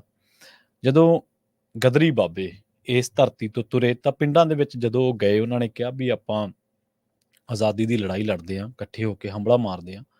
ਤਾਂ ਜਿਹੜੇ ਬਹੁਤੇ ਲੋਕ ਸੀ ਉਹਨਾਂ ਨੂੰ ਸੁਣਨ ਵਾਲੇ। ਇਹ ਇਤਿਹਾਸ ਆ, ਤੁਸੀਂ ਵੀ ਪੜ੍ਹ ਸਕਦੇ ਹੋ, ਇਹ ਕੋਈ ਮੈਂ ਆਪਣੇ ਮਨੋਂ ਨਹੀਂ ਜੋੜ ਕੇ ਗੱਲਾਂ ਕਹਿ ਰਿਹਾ। ਕਿਤਾਬਾਂ ਦੇ ਵਿੱਚ ਲਿਖਿਆ ਹੋਇਆ ਸਾਰਾ ਕੁਛ, ਅੱਜ ਵੀ ਮਿਲ ਜੂਗਾ। ਤਾਂ ਜਦੋਂ ਉਹਨਾਂ ਨੇ ਪਿੰਡਾਂ ਦੇ ਵਿੱਚ ਜਾ ਕੇ ਲੋਕਾਂ ਨੂੰ ਕਿਹਾ ਕਿ ਬਈ ਆਪਾਂ ਲੜੀਏ, ਆਪਾਂ ਦੇਸ਼ ਆਜ਼ਾਦ ਕਰਾਈਏ, ਆਪਾਂ ਗੁਲਾਮ ਹੈ ਤੇ ਇਸ ਕਰਕੇ ਬਾਹਰਲੇ ਮੁਲਕਾਂ ਦੇ ਵਿੱਚ ਵੀ ਸਾਡੀ ਜਿਹੜੀ ਹੋਣੀ ਹੈ, ਉਹ ਕੋਈ ਬਹੁਤੀ ਚੰਗੀ ਨਹੀਂ ਹੈ। ਤਾਂ ਉਹਨੇ ਕਿਹਾ ਕਿ ਬਹੁਤੇ ਲੋਕ ਜਿਹੜੇ ਸੀਗੇ ਮੇਰੇ ਵਰਗੇ, ਜਿਹੜੇ ਕੁਛ ਕਰਨਾ ਹੀ ਨਹੀਂ ਸੀ ਚਾਹੁੰਦੇ, ਜਿਹੜੇ ਪੈਰ ਹੀ ਨਹੀਂ ਗਾਂਹ ਪੱਟਣਾ ਚਾਹੁੰਦੇ ਸੀਗੇ, ਉਹਨਾਂ ਨੇ ਕਿਹਾ ਵੀ ਤੁਸੀਂ ਤਾਂ ਆਪ ਚੰਗੇ ਮੁਲਕਾਂ 'ਚ ਜਾ ਕੇ ਆਏ ਆ, ਪੈਸੇ ਬਣਾ ਕੇ ਆਏ ਆ ਤੇ ਤੁਸੀਂ ਤਾਂ ਉੱਧਰ ਤੁਹਾਡੇ ਟਿਕਾਣੇ ਬਣੇ ਹੋਏ ਆ ਤੇ ਜਦੋਂ ਕੋਈ ਗੱਲ ਬਣੀ, ਜਦੋਂ ਭੀੜ ਪਈ, ਕੋਈ ਮੁਸੀਬਤ ਆਈ ਤੇ ਉਦੋਂ ਤੁਸੀਂ ਭੱਜ ਜਾਓਗੇ ਪੈਰਾਂ ਨੂੰ ਥੁੱਕ ਲਾ ਕੇ। ਉਹ ਕਹਿੰਦੇ ਨਹੀਂ, ਆਪਾਂ ਲੜਾਂਗੇ, ਆਪਾਂ ਇਕੱਠੇ, ਅਸੀਂ ਕੋਈ ਉੱਧਰ ਜਾਣ ਥੋੜ੍ਹੋ ਆਏ, ਜੇ ਜਾਣਾ ਹੀ ਹੁੰਦਾ ਤਾਂ ਫਿਰ ਅਸੀਂ ਉੱਥੇ ਹੀ ਬੈਠ ਕੇ ਆਪਦਾ ਕੰਮਕਾਰ ਕਰੀ ਜਾਂਦੇ, ਜਾਂ ਉਸ ਜਿਸ ਤਰੀਕੇ ਨਾਲ ਉੱਥੋਂ ਲੜ ਸਕਦੇ ਸੀ ਅਸੀਂ ਲੜੀ ਜਾਂਦੇ, ਪਰਚੇ ਕੱਢੀ ਜਾਂਦੇ ਜਾਂ ਤੁਹਾਨੂੰ ਪੈਸਾ ਭੇਜੀ ਜਾਂਦੇ। ਪਰ ਅਸੀਂ ਖੁਦ ਲੜਨ ਆਏ ਆ, ਅਸੀਂ ਖੁਦ ਵਿੱਚ ਇਸ ਲੜਾਈ ਦੇ ਵਿੱਚ ਹਿੱਸਾ ਪਾਉਣ ਆਏ ਆ। ਤਾਂ ਚਲੋ ਬਹੁਤ ਲੋਕ ਉਹਨਾਂ ਦੇ, ਇਹ ਨਹੀਂ ਕਿ ਸਾਰੀ ਦੁਨੀਆ ਨੇ, ਸਾਰੇ ਪੰਜਾਬ ਨੇ ਜਾਂ ਸਾਰੇ ਹਰਿਆਣੇ ਨੇ ਉਹਨਾਂ ਦੀ ਗੱਲ ਨੂੰ ਰੱਦ ਕੀਤਾ, ਪਰ ਬਹੁ ਗਿਣਤੀ ਲੋਕ ਮੇਰੇ ਵਰਗੇ ਸੀ, ਸ਼ੱਕੀ ਟਾਈਪ। ਉਹਨਾਂ ਨੂੰ ਇਹ ਸੀਗਾ ਕਿ ਪਹਿਲਾਂ ਕੋਈ ਪ੍ਰੂਫ ਦਿਓ, ਕੋਈ ਸਬੂਤ ਦਿਓ। ਹੁਣ ਸਬੂਤ ਉਹ ਕੀ ਦਿੰਦੇ, ਜਿਹੜੇ ਹੁਣ ਬੰਦੇ ਇੱਧਰੋਂ ਗਏ ਸੀ ਘਾਲਣਾ ਘਾਲ ਕੇ ਔਰ ਇੰਨੀ ਮਿਹਨਤ ਦੇ ਨਾਲ। ਚਲੋ ਖੈਰ, ਉਹ ਹੌਲੀ-ਹੌਲੀ ਲੜਾਈਆਂ ਲੜਨ ਲੱਗੇ। ਜਦੋਂ ਅੰਗਰੇਜ਼ਾਂ ਨੇ ਗਦਰੀ ਬਾਬਿਆਂ ਨੂੰ ਟਾਰਚਰ ਕਰਨਾ ਸ਼ੁਰੂ ਕਰ ਦਿੱਤਾ, ਜਦੋਂ ਫਿਰੰਗੀਆਂ ਨੇ ਗਦਰੀ ਬਾਬਿਆਂ ਦੇ ਪਰਿਵਾਰਾਂ ਦੇ ਨਾਲ ਮਾੜੀਆਂ ਕੀਤੀਆਂ, ਉਹਨਾਂ ਨੂੰ ਬੇਇੰਤਹਾ, ਅੱਜ ਜੇ ਉਸ ਟਾਰਚਰ ਦੀ ਗੱਲ ਕਰਨ ਲੱਗ ਪਈ ਤਾਂ ਮੇਰਾ ਖਿਆਲ ਆ ਪ੍ਰੋਗਰਾਮ ਦਾ ਸਮਾਂ ਥੋੜ੍ਹਾ ਰਹਿ ਜਾਣਾ। ਇਸ ਤਰੀਕੇ ਕਰਦੇ ਉਹਨਾਂ ਨੂੰ ਟਾਰਚਰ ਕੀਤੇ। ਆਪਾਂ ਬਹੁਤ ਵਾਰ ਮੈਂ ਚਰਚਾ ਕੀਤੀ ਹੈ, ਜਦੋਂ ਕਈ ਵਾਰੀ ਨਾ ਇਸ ਸੰਦਰਭ ਦੇ ਵਿੱਚ ਗੱਲ ਚੱਲਦੀ ਹੈ ਕਿ ਇੱਕ ਨਕਲੀ ਇਨਕਲਾਬੀ ਨੂੰ ਜਦੋਂ ਕੋਈ ਕਹਿੰਦਾ ਕਿ ਹਾਂ ਫਲਾਂ ਬੰਦਾ ਬੁਲਬੁਲ ਦੇ ਨਾਲ ਉੱਡ ਜਾਂਦਾ ਸੀ, ਫਲਾਂ ਬੰਦੇ ਨੇ ਬੜਾ, ਅੰਗਰੇਜ਼ਾਂ ਤੋਂ ਮਾਫੀਆਂ ਮੰਗਣ ਵਾਲੇ ਲੋਕਾਂ ਨੂੰ ਜਦੋਂ ਹੀਰੋ ਪੇਸ਼ ਕੀਤਾ ਜਾਂਦਾ ਨਾ, ਫਿਰ ਮੈਨੂੰ ਇੱਕ ਉਦਾਹਰਨ ਸਾਹਮਣੇ ਆਉਂਦੀ ਹੈ ਜਦੋਂ ਉਹ ਕਾਲੇ ਪਾਣੀਆਂ ਦੀ ਗੱਲ ਕਰਦੇ ਆ। ਵੈਸੇ ਤਾਂ ਬਹੁਤ ਉੱਥੇ ਗਦਰੀ ਬਾਬੇ ਗਏ, ਗਦਰੀ ਬਾਬਿਆਂ ਨੂੰ ਸਜ਼ਾਵਾਂ ਹੀ ਕਾਲੇ ਪਾਣੀਆਂ ਦੀਆਂ ਬਹੁਤਿਆਂ ਨੂੰ ਹੋਈਆਂ ਔਰ ਉਹਨਾਂ ਨੇ ਕੱਟੀਆਂ ਕੈਦਾਂ। ਪਰ ਉਹਨਾਂ ਦੇ ਵਿੱਚੋਂ ਇੱਕ ਬਾਬਾ ਬੂਝਾ ਸਿੰਘ ਜੀ ਸੀਗੇ, ਸ਼ਾਇਦ ਬਾਬਾ ਚਤਰ ਸਿੰਘ ਜਾਂ ਬੁੱਝਾ, ਦੋਨਾਂ ਚੋਂ ਇੱਕ ਸੀਗੇ। ਉਹਨਾਂ ਨੂੰ ਪਿੰਜਰੇ ਦੇ ਵਿੱਚ ਰੱਖਿਆ ਗਿਆ ਸੀ। ਮੈਂ ਬਹੁਤ ਵਾਰ ਉਹਨਾਂ ਦੀ ਗੱਲ ਕਰਦਾ, ਮੈਂ ਉਹਨਾਂ ਤੋਂ ਬਹੁਤ ਜ਼ਿਆਦਾ ਪ੍ਰਭਾਵਿਤ ਹਾਂ, ਕਿਉਂਕਿ ਫਿਜ਼ੀਕਲੀ ਟਾਰਚਰ, ਸਰੀਰਕ ਤਸ਼ੱਦਦ ਦੇ ਮਾਮਲੇ ਦੇ ਵਿੱਚ ਜੇ ਫਿਰੰਗੀਆਂ ਨੇ ਸਭ ਤੋਂ ਮਾੜੀ ਕੀਤੀ ਤਾਂ ਉਹਨਾਂ ਨਾਲ ਕੀਤੀ। ਉਹਨਾਂ ਨੂੰ ਕੁਛ ਫੁੱਟ ਉੱਚੇ ਪਿੰਜਰੇ ਦੇ ਵਿੱਚ ਰੱਖ ਦਿੱਤਾ ਗਿਆ, ਜਿੱਥੇ ਉਹ ਗੋਡਿਆਂ ਪਰਨੇ ਬੈਠ ਸਕਦੇ ਸੀ। ਨਾ ਉਸ ਪਿੰਜਰੇ ਦੇ ਵਿੱਚ ਉਹ ਲਿਟ ਸਕਦੇ ਸੀਗੇ, ਉਹਦੀ ਚੌੜਾਈ ਇੰਨੀ ਕੁ ਸੀਗੀ, ਤੇ ਨਾ ਹੀ ਉਸ ਪਿੰਜਰੇ ਦੇ ਵਿੱਚ ਖੜੇ ਹੋ ਸਕਦੇ ਸੀਗੇ। ਉਹ 4 ਸਾਲ ਉੱਥੇ ਰਹੇ, ਉਸ ਥਾਂ ਦੇ ਉੱਤੇ। ਕਿੰਨੀ ਘਾਲਣਾ ਹੋਊਗੀ, ਕਿੰਨੀ ਪਰਿਪੱਕਤਾ ਹੋਊਗੀ ਮਾਨਸਿਕ ਤੌਰ ਤੇ। ਕੋਈ ਕਰ ਸਕਦਾ ਹੈ? ਆਪਾਂ ਨੂੰ ਕੋਈ 10 ਮਿੰਟ ਕਹਿ ਦੇ ਨਾ, 10 ਮਿੰਟ ਗੋਡੇ ਨਹੀਂ ਥੱਲੇ ਲਾ ਕੇ ਆਪਾਂ ਬੈਠ ਸਕਦੇ। ਹਾਲਾਂਕਿ ਆਪਾਂ ਨੂੰ ਪਤਾ ਹੁੰਦਾ ਕਿ ਛੁੱਟ ਜਾਣਾ ਆਪਾਂ, 3 ਵੱਜ ਕੇ ਜੇ 5 ਮਿੰਟ ਤੇ ਬੈਠੇ ਤਾਂ 3 ਵੱਜ ਕੇ 16 ਮਿੰਟ ਤੇ ਖਲਾਸੀ ਹੋ ਜਾਣੀ ਹੈ, ਪਰ ਆਪਣੇ ਤੋਂ ਸਬਰ ਨਹੀਂ ਹੋ ਸਕਦਾ। ਆਮ ਇਨਸਾਨ ਦੇ ਵੱਸ ਦੀ ਗੱਲ ਹੀ ਨਹੀਂ ਹੈ। ਇਹ ਉਦੋਂ ਲੋਕ ਕਰ ਸਕਦੇ ਜਿਨ੍ਹਾਂ ਦੇ ਮਨ ਦੇ ਵਿੱਚ ਕੋਈ ਵਿਜ਼ਨ ਚੱਲ ਰਿਹਾ, ਜਾਂ ਉਹਨਾਂ ਦਾ ਅਕਾਦਤ ਇੰਨੀ ਮਜ਼ਬੂਤ ਹੈ, ਤੇ ਜਾਂ ਫਿਰ ਉਹ ਸਿਰ ਧੜ ਦੀ ਬਾਜ਼ੀ ਲਾ ਕੇ। ਤਾਂ ਲੋਕਾਂ ਨੂੰ ਅਹਿਸਾਸ ਹੋਇਆ ਕਿ ਅਸੀਂ ਜਿਹੜੇ ਲੋਕਾਂ ਨੂੰ ਠੋਕਰਾਂ ਮਾਰ ਰਹੇ ਸੀਗੇ, ਇਹਨਾਂ ਦੇ ਨਾਲ ਤਾਂ ਇਹ ਕਰ ਰਹੇ ਨੇ। ਤੇ ਉਸ ਤੋਂ ਬਾਅਦ ਅੱਜ ਤੱਕ ਉਹਨਾਂ ਲੋਕਾਂ ਦੀ ਯਾਦ ਦੇ ਵਿੱਚ ਮੇਲੇ ਲੱਗਦੇ ਆ। ਦਾਤਾ ਤੇ ਭਗਤ ਸੂਰਮੇ ਤਿੰਨੇ ਜੱਗ ਜਿਉਂਦੇ ਨੇ, ਮੜੀਆਂ ਤੇ ਮੇਲੇ ਲੱਗਦੇ, ਲੋਕੀ ਜਸ ਗਾਉਂਦੇ ਨੇ। ਇਹ ਸਤਰਾਂ ਬਣੀਆਂ ਨੇ, ਕਵਿਤਾਵਾਂ ਬਣੀਆਂ ਨੇ, ਲੋਕ ਉਹਨਾਂ ਨੂੰ ਯਾਦ ਕਰਦੇ ਆ, ਉਹਨਾਂ ਦੀਆਂ ਸ਼ਹਾਦਤਾਂ ਨੂੰ। ਇੱਧਰਲੇ ਜਿੱਥੋਂ ਉਹ ਗਏ ਸੀ ਉਸ ਧਰਤੀ ਤੇ ਹੀ ਮੇਲੇ ਲੱਗਦੇ। ਅਕਸਰ ਹੀ ਆਪਾਂ ਦੇਖਿਆ ਨਾ, ਬਹੁਤ ਸਾਰੀਆਂ ਜਥੇਬੰਦੀਆਂ ਨੇ ਜਿਹੜੀਆਂ ਉਹਨਾਂ ਨੂੰ ਯਾਦ ਕਰਦੀਆਂ, ਉਹਨਾਂ ਦੀ ਸ਼ਹਾਦਤ ਨੂੰ ਪ੍ਰਣਾਮ ਕਰਦੀਆਂ, ਸਿਜਦਾ ਕਰਦੀਆਂ, ਔਰ ਇਹ ਹੋਣਾ ਵੀ ਚਾਹੀਦਾ ਹੈ। ਆਪਾਂ ਪਿਛਲੇ ਦਿਨੀ ਜਿਸ ਦਿਨ 6 ਸਤੰਬਰ ਨੂੰ ਆਪਾਂ ਸੁਣ ਰਹੇ ਸੀ ਭਾਈ ਖਾਲੜਾ ਜੀ ਦੀ ਸਪੀਚ, ਉਹਨਾਂ ਨੇ ਵੀ ਆਪਣੀ ਸਪੀਚ ਦੇ ਵਿੱਚ ਉਹ ਜ਼ਿਕਰ ਕਰਦੇ ਆ ਨਾ, ਕਈ ਵਾਰੀ ਆਪਾਂ ਹੁਣ ਨਾ YouTube ਦੇ ਉੱਤੇ ਗੱਲਾਂ ਸੁਣੀ ਜਾਂਦੇ, ਇੱਧਰੋਂ ਸੁਣੀ ਇੱਧਰ ਕੱਢਤੀ, ਬਸ ਉਹ ਗੱਲ ਆਏਗੀ ਕਰ ਦਿੰਦੇ ਹਾਂ। ਪਰ ਕਈ ਗੱਲਾਂ ਤੁਹਾਡੇ ਮਨ ਦੇ ਉੱਤੇ ਅਸਰ ਕਰ ਜਾਂਦੀਆਂ, ਤੁਹਾਡੇ ਥਾਟ ਪ੍ਰੋਸੈਸ ਨੂੰ ਪ੍ਰਭਾਵਿਤ ਕਰਦੀਆਂ, ਉਹਦੇ ਤੇ ਅਸਰ ਛੱਡ ਜਾਂਦੀਆਂ। ਉਹ ਕੀ ਕਹਿੰਦੇ ਸੀ? ਉਹ ਕਹਿੰਦੇ ਗੁਰੂ ਸਾਹਿਬ ਨੇ ਜੇ ਕਿਸੇ ਨੂੰ ਸਤਿਕਾਰ ਦਿੱਤਾ ਤਾਂ ਉਹ ਸ਼ਹੀਦਾਂ ਨੂੰ ਦਿੱਤਾ। ਤਾਂ ਉਹ ਇਸ ਗੱਲ ਦੇ ਲਈ ਹਵਾਲਾ ਵੀ ਦਿੰਦੇ ਆ ਵੀ ਸਿੱਖਾਂ ਦੇ ਵਿੱਚ ਜੇ ਗੁਰੂ ਸਾਹਿਬਾਨ ਤੋਂ ਬਾਅਦ ਕਿਸੇ ਦਾ ਕੋਈ ਬਹੁਤ ਜ਼ਿਆਦਾ ਸਤਿਕਾਰ ਹੈ ਤੇ ਉਹ ਸ਼ਹੀਦਾਂ ਦਾ ਸਤਿਕਾਰ ਹੈ, ਚਾਹੇ ਉਹ ਕਿਸੇ ਵੀ ਰੂਪ ਦੇ ਵਿੱਚ, ਕਿਸੇ ਵੀ ਸਮੇਂ ਦੇ ਵਿੱਚ, ਕਿਸੇ ਵੀ ਕਾਲ ਦੇ ਵਿੱਚ ਕੋਈ ਸ਼ਹੀਦ ਹੋਇਆ ਹੋਵੇ। ਇਸੇ ਕਰਕੇ ਆਪਾਂ ਅੱਜ ਦੇਖਦੇ ਹਾਂ ਨਾ, ਚਾਹੇ ਉਹ ਕਿਸੇ ਵੀ ਦੌਰ ਦੇ ਸ਼ਹੀਦਾਂ ਦੀ ਗੱਲ ਕਰ ਲਓ, ਉਹਨਾਂ ਦਾ ਬਹੁਤ ਜ਼ਿਆਦਾ ਸਤਿਕਾਰ ਹੈ। ਉਹਨਾਂ ਦੇ ਦਿਨ ਨਹੀਂ ਲੋਕ ਭੁੱਲਦੇ, ਉਹਨਾਂ ਦੇ ਮਨਾਉਂਦੇ ਨੇ, ਉਹਨਾਂ ਦੇ ਪਰਿਵਾਰਾਂ ਦਾ ਸਤਿਕਾਰ ਅੱਜ ਤੱਕ ਕਾਇਮ ਹੈ। ਸੋ ਰਹਿਣਾ ਇਹ ਆਪਣੇ ਨਾਲ, ਇਹ ਨਹੀਂਗਾ ਕਿ ਆਪਣੇ ਦੌਰ ਤੱਕ ਹੀ ਹੈ, ਇਹ ਸੀ, ਹੈ ਤੇ ਰਹਿਣਾ, ਇਹ ਹਮੇਸ਼ਾ ਚੱਲਦਾ। ਔਰ ਉਸ ਤੋਂ ਬਾਅਦ ਵੀ ਬਹੁਤ ਸਾਰੇ ਲੋਕ ਅਜਿਹੇ ਆਏ, ਮਸਲਨ ਦੀਪ ਸਿੱਧੂ ਆਇਆ ਔਰ ਉਹਨੂੰ ਲੋਕਾਂ ਨੇ ਕਿਹਾ ਕਿ ਇਹ ਪਲਟੀਨਾ ਹੀਰੋ ਹੈ, ਇਹ ਫਲਾਨਾ ਹੀਰੋ ਹੈ। ਪਰ ਜਦੋਂ ਦੁਨੀਆ ਤੋਂ ਚਲਾ ਗਿਆ ਤਾਂ ਜਿਹੜੇ ਲੋਕ ਉਹਨੂੰ ਟਰੋਲ ਕਰਦੇ ਸੀਗੇ, ਅਸੀਂ ਅੱਖੀਂ ਦੇਖਿਓ ਫਤਿਹਗੜ੍ਹ ਸਾਹਿਬ ਰੋਂਦੇ ਹੋਏ ਕਿ ਯਾਰ ਸਾਡੇ ਤੋਂ ਗਲਤੀ ਹੋ ਗਈ। ਜਾਂ ਸਾਡੇ ਵਖਰੇਵੇਂ ਜ਼ਰੂਰ ਸੀ, ਚਲੋ ਕਈ ਵਾਰੀ ਆਪਣੇ ਵਿਚਾਰਧਾਰਕ ਤੌਰ ਤੇ ਵਖਰੇਵੇਂ ਹੁੰਦੇ ਆ, ਆਪਾਂ ਉਸ ਬੰਦੇ ਨੂੰ ਕਈ ਵਾਰੀ ਉਹ ਰੋਲ ਉਹਦਾ ਜਿਹੜਾ ਉਹ ਮਨਫੀ ਕਰਕੇ ਦੇਖਦੇ ਹਾਂ। ਜਿਸ ਲਹਿਰ ਦੇ ਵਿੱਚ ਉਹ ਲੜ ਰਿਹਾ ਜਾਂ ਜਿਸ ਵੇਗ ਦੇ ਵਿੱਚ ਉਹ ਲੜ ਰਿਹਾ, ਤਾਂ ਆਪਾਂ ਉਹਨੂੰ ਉਸ ਲੈਵਲ ਦਾ ਨਹੀਂ, ਜਿਸ ਕਿਰਦਾਰ ਦਾ ਉਹ ਕੰਮ ਕਰ ਰਿਹਾ ਹੁੰਦਾ, ਉਸ ਲੈਵਲ ਤੇ ਨਹੀਂ ਆਪਾਂ ਉਹਨੂੰ ਕ੍ਰੈਡਿਟ ਦਿੰਦੇ, ਆਪਾਂ ਉਹਨੂੰ ਮਨਫੀ ਕਰਕੇ ਦੇਖਦੇ ਹਾਂ।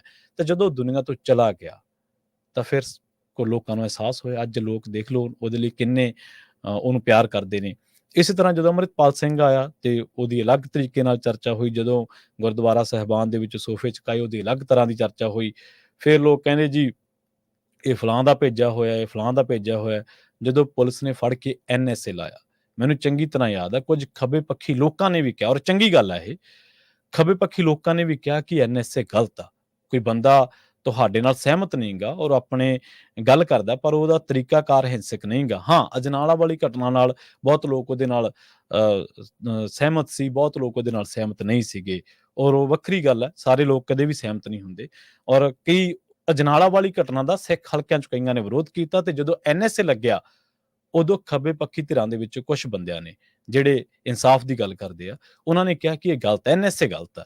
ਚਲੋ ਤੁਸੀਂ ਪਰਚਾ ਪਾਉਣਾ ਜਾਂ ਤੁਹਾਨੂੰ ਲੱਗਦਾ ਕਿਸੇ ਕੇਸ ਦੇ ਵਿੱਚ ਬੰਦਾ ਕੋਈ ਕੁਤਾਹੀ ਕਰਦਾ, ਤੁਸੀਂ ਉਸ ਮਾਮਲੇ 'ਚ ਕੱਟ ਦਿਓ। ਔਰ ਇਹ ਪੰਜਾਬ ਦੀ ਇਹੀ ਖੂਬਸੂਰਤੀ ਰਹੀ ਹੈ ਕਿ ਕਈ ਵਾਰੀ ਸੱਚੀ ਗੱਲ ਕਹਿਣ ਦੇ ਲਈ ਲੋਕ ਆਪਣੀ ਵਿਚਾਰਧਾਰਾ ਦੀ ਲੀਕ ਵੀ ਕ੍ਰਾਸ ਕਰਦੇ ਆ ਔਰ ਹੋਰ ਹੱਦਾਂ ਬੰਨੇ ਵੀ। ਉਹਨਾਂ ਨੂੰ ਲੱਗਦਾ ਕਿ ਯਾਰ ਇਨਸਾਫ ਦੀ, ਜ਼ਬਰ ਦੀ, ਜ਼ੁਲਮ ਦੀ ਗੱਲ ਜਿਹੜੀ ਆ ਉਹਦੇ ਵਿਰੁੱਧ ਹਾਂ ਦਾ ਨਾਰਾ ਮਾਰਨਾ ਚਾਹੀਦਾ, ਔਰ ਇਹੀ ਖੂਬਸੂਰਤੀ ਹੈ। ਔਰ ਫਿਰ ਲੋਕਾਂ ਨੇ ਕਿਹਾ ਕਿ ਭਾਈ ਜੇ ਤੂੰ ਇੰਨਾ ਹੀ ਹੈ, ਧਰੁਵ ਰਾਠੀ ਨੂੰ ਜਿਹਨੂੰ ਤੁਸੀਂ ਮੰਨਿਆ ਪਰਮੰਨਿਆ ਯੂਟਿਊਬਰ ਮੰਨਦੇ ਆ, ਤੁਹਾਡੇ ਚੋਂ ਕਈ ਲੋਕ ਉਹਦੇ ਆਸ਼ਕ ਵੀ ਹੋਣਗੇ। ਉਹਦੀ ਇੱਕ ਵੀਡੀਓ ਹੈ, ਅੱਜ ਵੀ ਇੰਟਰਨੈਟ ਤੇ ਪਈ ਆ। ਉਹਨੇ ਲਲਕਾਰਿਆ ਸੀਗਾ ਕਿ ਜੇਕਰ ਤੁਸੀਂ ਇੰਨੀ ਸਫਾਈ ਕਰਨਾ ਚਾਹੁੰਦੇ ਤਾਂ ਤੁਸੀਂ ਇਲੈਕਸ਼ਨ ਕਿਉਂ ਨਹੀਂ ਲੜਦੇ। ਅੰਮ੍ਰਿਤਪਾਲ ਸਿੰਘ ਨੇ ਇਲੈਕਸ਼ਨ ਵੀ ਲੜ ਲਿਆ, ਉਹਨੇ ਇਲੈਕਸ਼ਨ ਜਿੱਤ ਵੀ ਲਿਆ। ਅੱਜ ਵੀ ਲੋਕ ਕਹੀ ਜਾਂਦੇ ਆ, ਔਰ ਹੋ ਸਕਦਾ ਮੈਂ ਵੀ ਨਾ ਉਹਨਾਂ ਦੇ ਕੰਮ ਕਾਰ ਦੇ ਨਾਲ ਸਹਿਮਤ ਹੋਵਾਂ, ਇਹ ਜ਼ਰੂਰੀ ਨਹੀਂ ਹੈ, ਪਰ ਅੱਜ ਵੀ ਲੋਕ ਜਿਹੜੇ ਇਨਸਾਫ ਪਸੰਦ ਲੋਕ ਨੇ ਉਹ ਕਹਿੰਦੇ ਕਿ ਉਹਦੇ ਕੰਮਕਾਰ ਦੇ ਨਾਲ ਤੁਸੀਂ ਸਹਿਮਤ ਨਹੀਂ, ਉਹਦੀ ਆਈਡੀਓਲੋਜੀ ਦੇ ਨਾਲ ਸਹਿਮਤ ਨਹੀਂ, ਉਹ ਖਾਲਿਸਤਾਨ ਦੀ ਗੱਲ ਕਰਦਾ, ਨਹੀਂ ਸਹਿਮਤ, ਠੀਕ ਹੈ, ਪਰ ਇੱਕ ਮੈਂਬਰ ਪਾਰਲੀਮੈਂਟ, ਪਰ ਇੱਕ ਲੋਕਾਂ ਨੇ ਜਿਹਨੂੰ ਆਗੂ ਚੁਣਿਆ, ਉਹਨੂੰ ਘੱਟੋ ਘੱਟ ਲੋਕਾਂ ਦੇ ਫਤਵੇ, ਲੋਕਾਂ ਦੇ ਮੈਂਡੇਟ ਦਾ ਸਤਿਕਾਰ ਕਰਦਿਆਂ ਤਾਂ ਬਾਹਰ ਕੱਢੋ ਨਾ। ਇਹ ਐਸਾ ਤੁਹਾਡਾ ਦਿਮਾਗ ਹੋਣਾ ਚਾਹੀਦਾ ਹੈ ਕਿ ਤੁਹਾਡਾ ਦਿਮਾਗ ਫਿਰਕਿਆਂ, ਖਿੱਤਿਆਂ ਜਾਂ ਹੋਰ ਵਿਚਾਰਧਾਰਕ ਵਲਗਣਾ ਦੇ ਵਿੱਚ ਨਹੀਂਗਾ ਹੋਣਾ ਚਾਹੀਦਾ। ਤੁਸੀਂ ਕਿੰਨੀਆਂ ਚੀਜ਼ਾਂ ਨੂੰ ਕਿੱਡੇ ਬਰੌਡ ਤਰੀਕੇ ਨਾਲ ਸੋਚਦੇ ਹੋ ਔਰ ਕਿੰਨੀਆਂ ਉਹਨੂੰ ਕਿੰਨੇ ਪਹਿਲੂਆਂ ਤੋਂ ਸੋਚਦੇ ਹੋ। ਇਹ ਤੁਹਾਡੀ ਜਿਹੜੀ ਸ਼ਖਸੀਅਤ ਹੈ ਜਾਂ ਤੁਹਾਡੇ ਜਿਹੜੇ ਪੜ੍ਹਾਈ ਹੈ, ਤੁਹਾਡਾ ਐਕੈਡਮਿਕ ਲੈਵਲ ਹੈ, ਦੋ ਤਰੀਕਿਆਂ ਨਾਲ ਉਹ ਤੁਹਾਨੂੰ ਡਿਫਾਈਨ ਕਰਦਾ। ਤੁਹਾਡੀ ਸ਼ਬਦਾਵਲੀ ਕੀ ਹੈ ਔਰ ਤੁਹਾਡੇ ਜਿਹੜੀ ਮੈਂਟਲੀ ਅਪਰੋਚ ਕੀ ਹੈ ਵੱਖ-ਵੱਖ ਇਸ਼ੂਜ਼ ਨੂੰ ਲੈ ਕੇ, ਇੱਥੋਂ ਤੁਸੀਂ ਪ੍ਰਭਾਸ਼ਿਤ ਹੁੰਦੇ ਹੋ।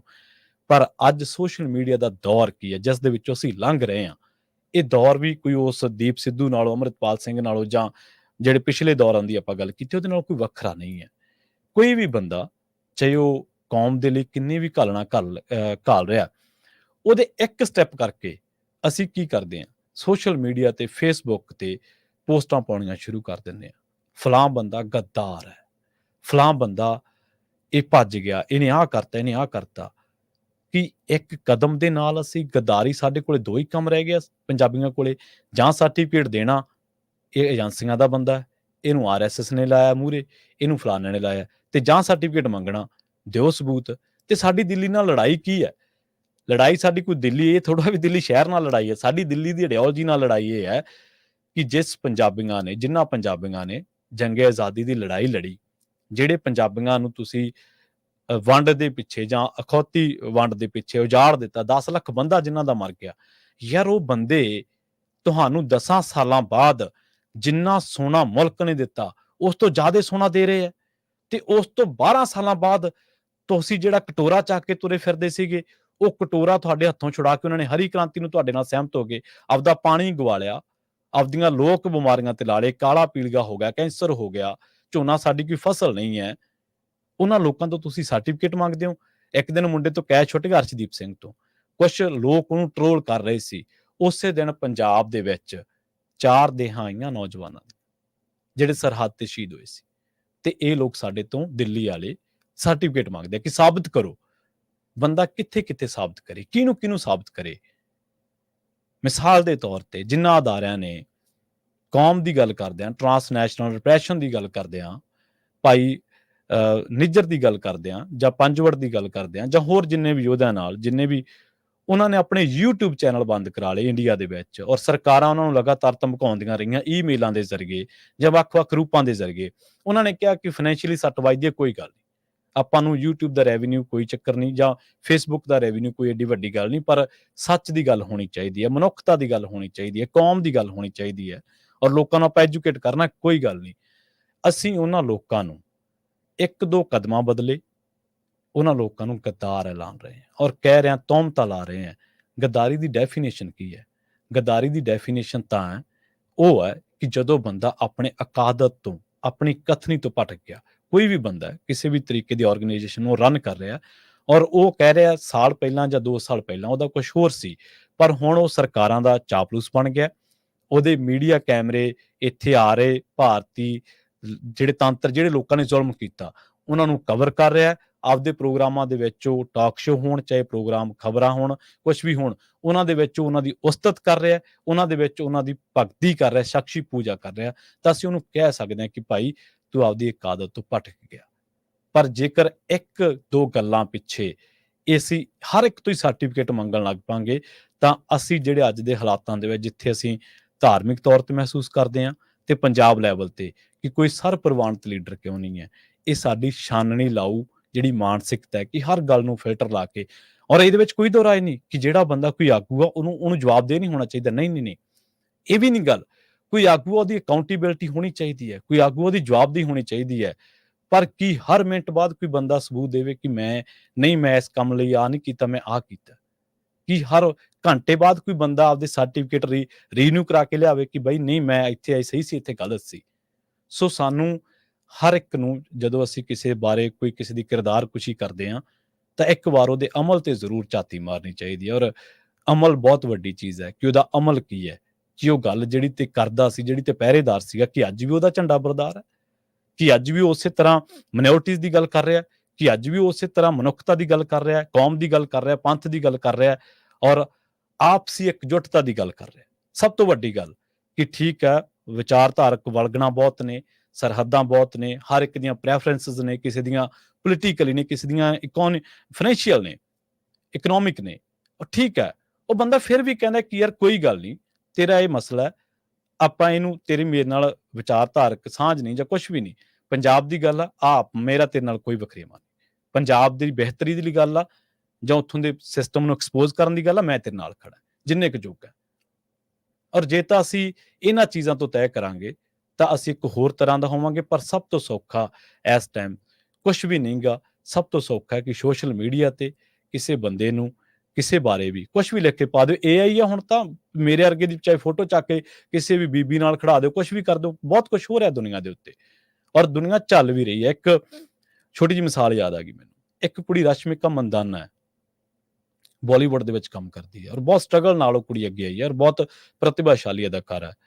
ਉਹਦੀ ਕਿਸੇ ਨੇ ਡੀਪ ਫੇਕ ਤਿਆਰ ਕਰਤੀ ਔਰ ਉਹ ਨਾ ਉਹਨੇ ਕਿ ਉਹ ਜੀ ਡਰੈਸ ਪਾਈ ਨਾ ਕੀਤੀ ਤੇ ਉਹਦੀ ਉਹ ਵਿਚਾਰੀ ਕੁਝ ਘੰਟਿਆਂ ਦੇ ਵਿੱਚ ਹੀ ਉਹਦੀ ਜਿਹੜੀ ਅਦਾਕਾਰ ਦੇ ਫੈਨ ਹੁੰਦੇ ਨੇ ਲੋਕ ਉਹਨੂੰ ਝਾੜਾਂ ਪਾਉਣ ਲੱਗ ਪਏ ਸੋਸ਼ਲ ਮੀਡੀਆ ਤੇ। ਉਹਨੂੰ ਤਾਂ ਜਦੋਂ ਖੋਲੀ ਇੰਸਟਾਗ੍ਰਾਮ ਜਾਂ ਆਪਦਾ ਕੋਈ ਵੀ ਪਲੇਟਫਾਰਮ ਖੋਲਿਆ ਤੇ ਉੱਥੇ ਉਹ ਟਰੋਲ ਹੋ ਰਹੀ ਸੀ ਔਰ ਉਸ ਕੰਮ ਲਈ ਜਿਹੜਾ ਉਹਨੇ ਕੀਤਾ ਹੀ ਨਹੀਂ ਹੈ, ਉਸ ਕੰਮ ਲਈ ਜਿਹਨੂੰ ਉਹਦੇ ਲਈ ਜ਼ਿੰਮੇਵਾਰੀ ਨਹੀਂ ਕਿਹਾ ਜਾ ਸਕਦਾ।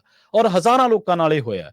ਪਰ ਉਹ ਲੋਕ ਕਦੇ ਵੀ, ਭਗਵੰਤ ਮਾਨ ਸਾਹਿਬ ਕਹਿੰਦੇ ਹੁੰਦੇ, ਪਰ ਮੈਂ ਉਹਨਾਂ ਦੀ ਟਿੱਪਣੀ ਨਾਲ ਸਹਿਮਤ ਨਹੀਂ ਗਾ।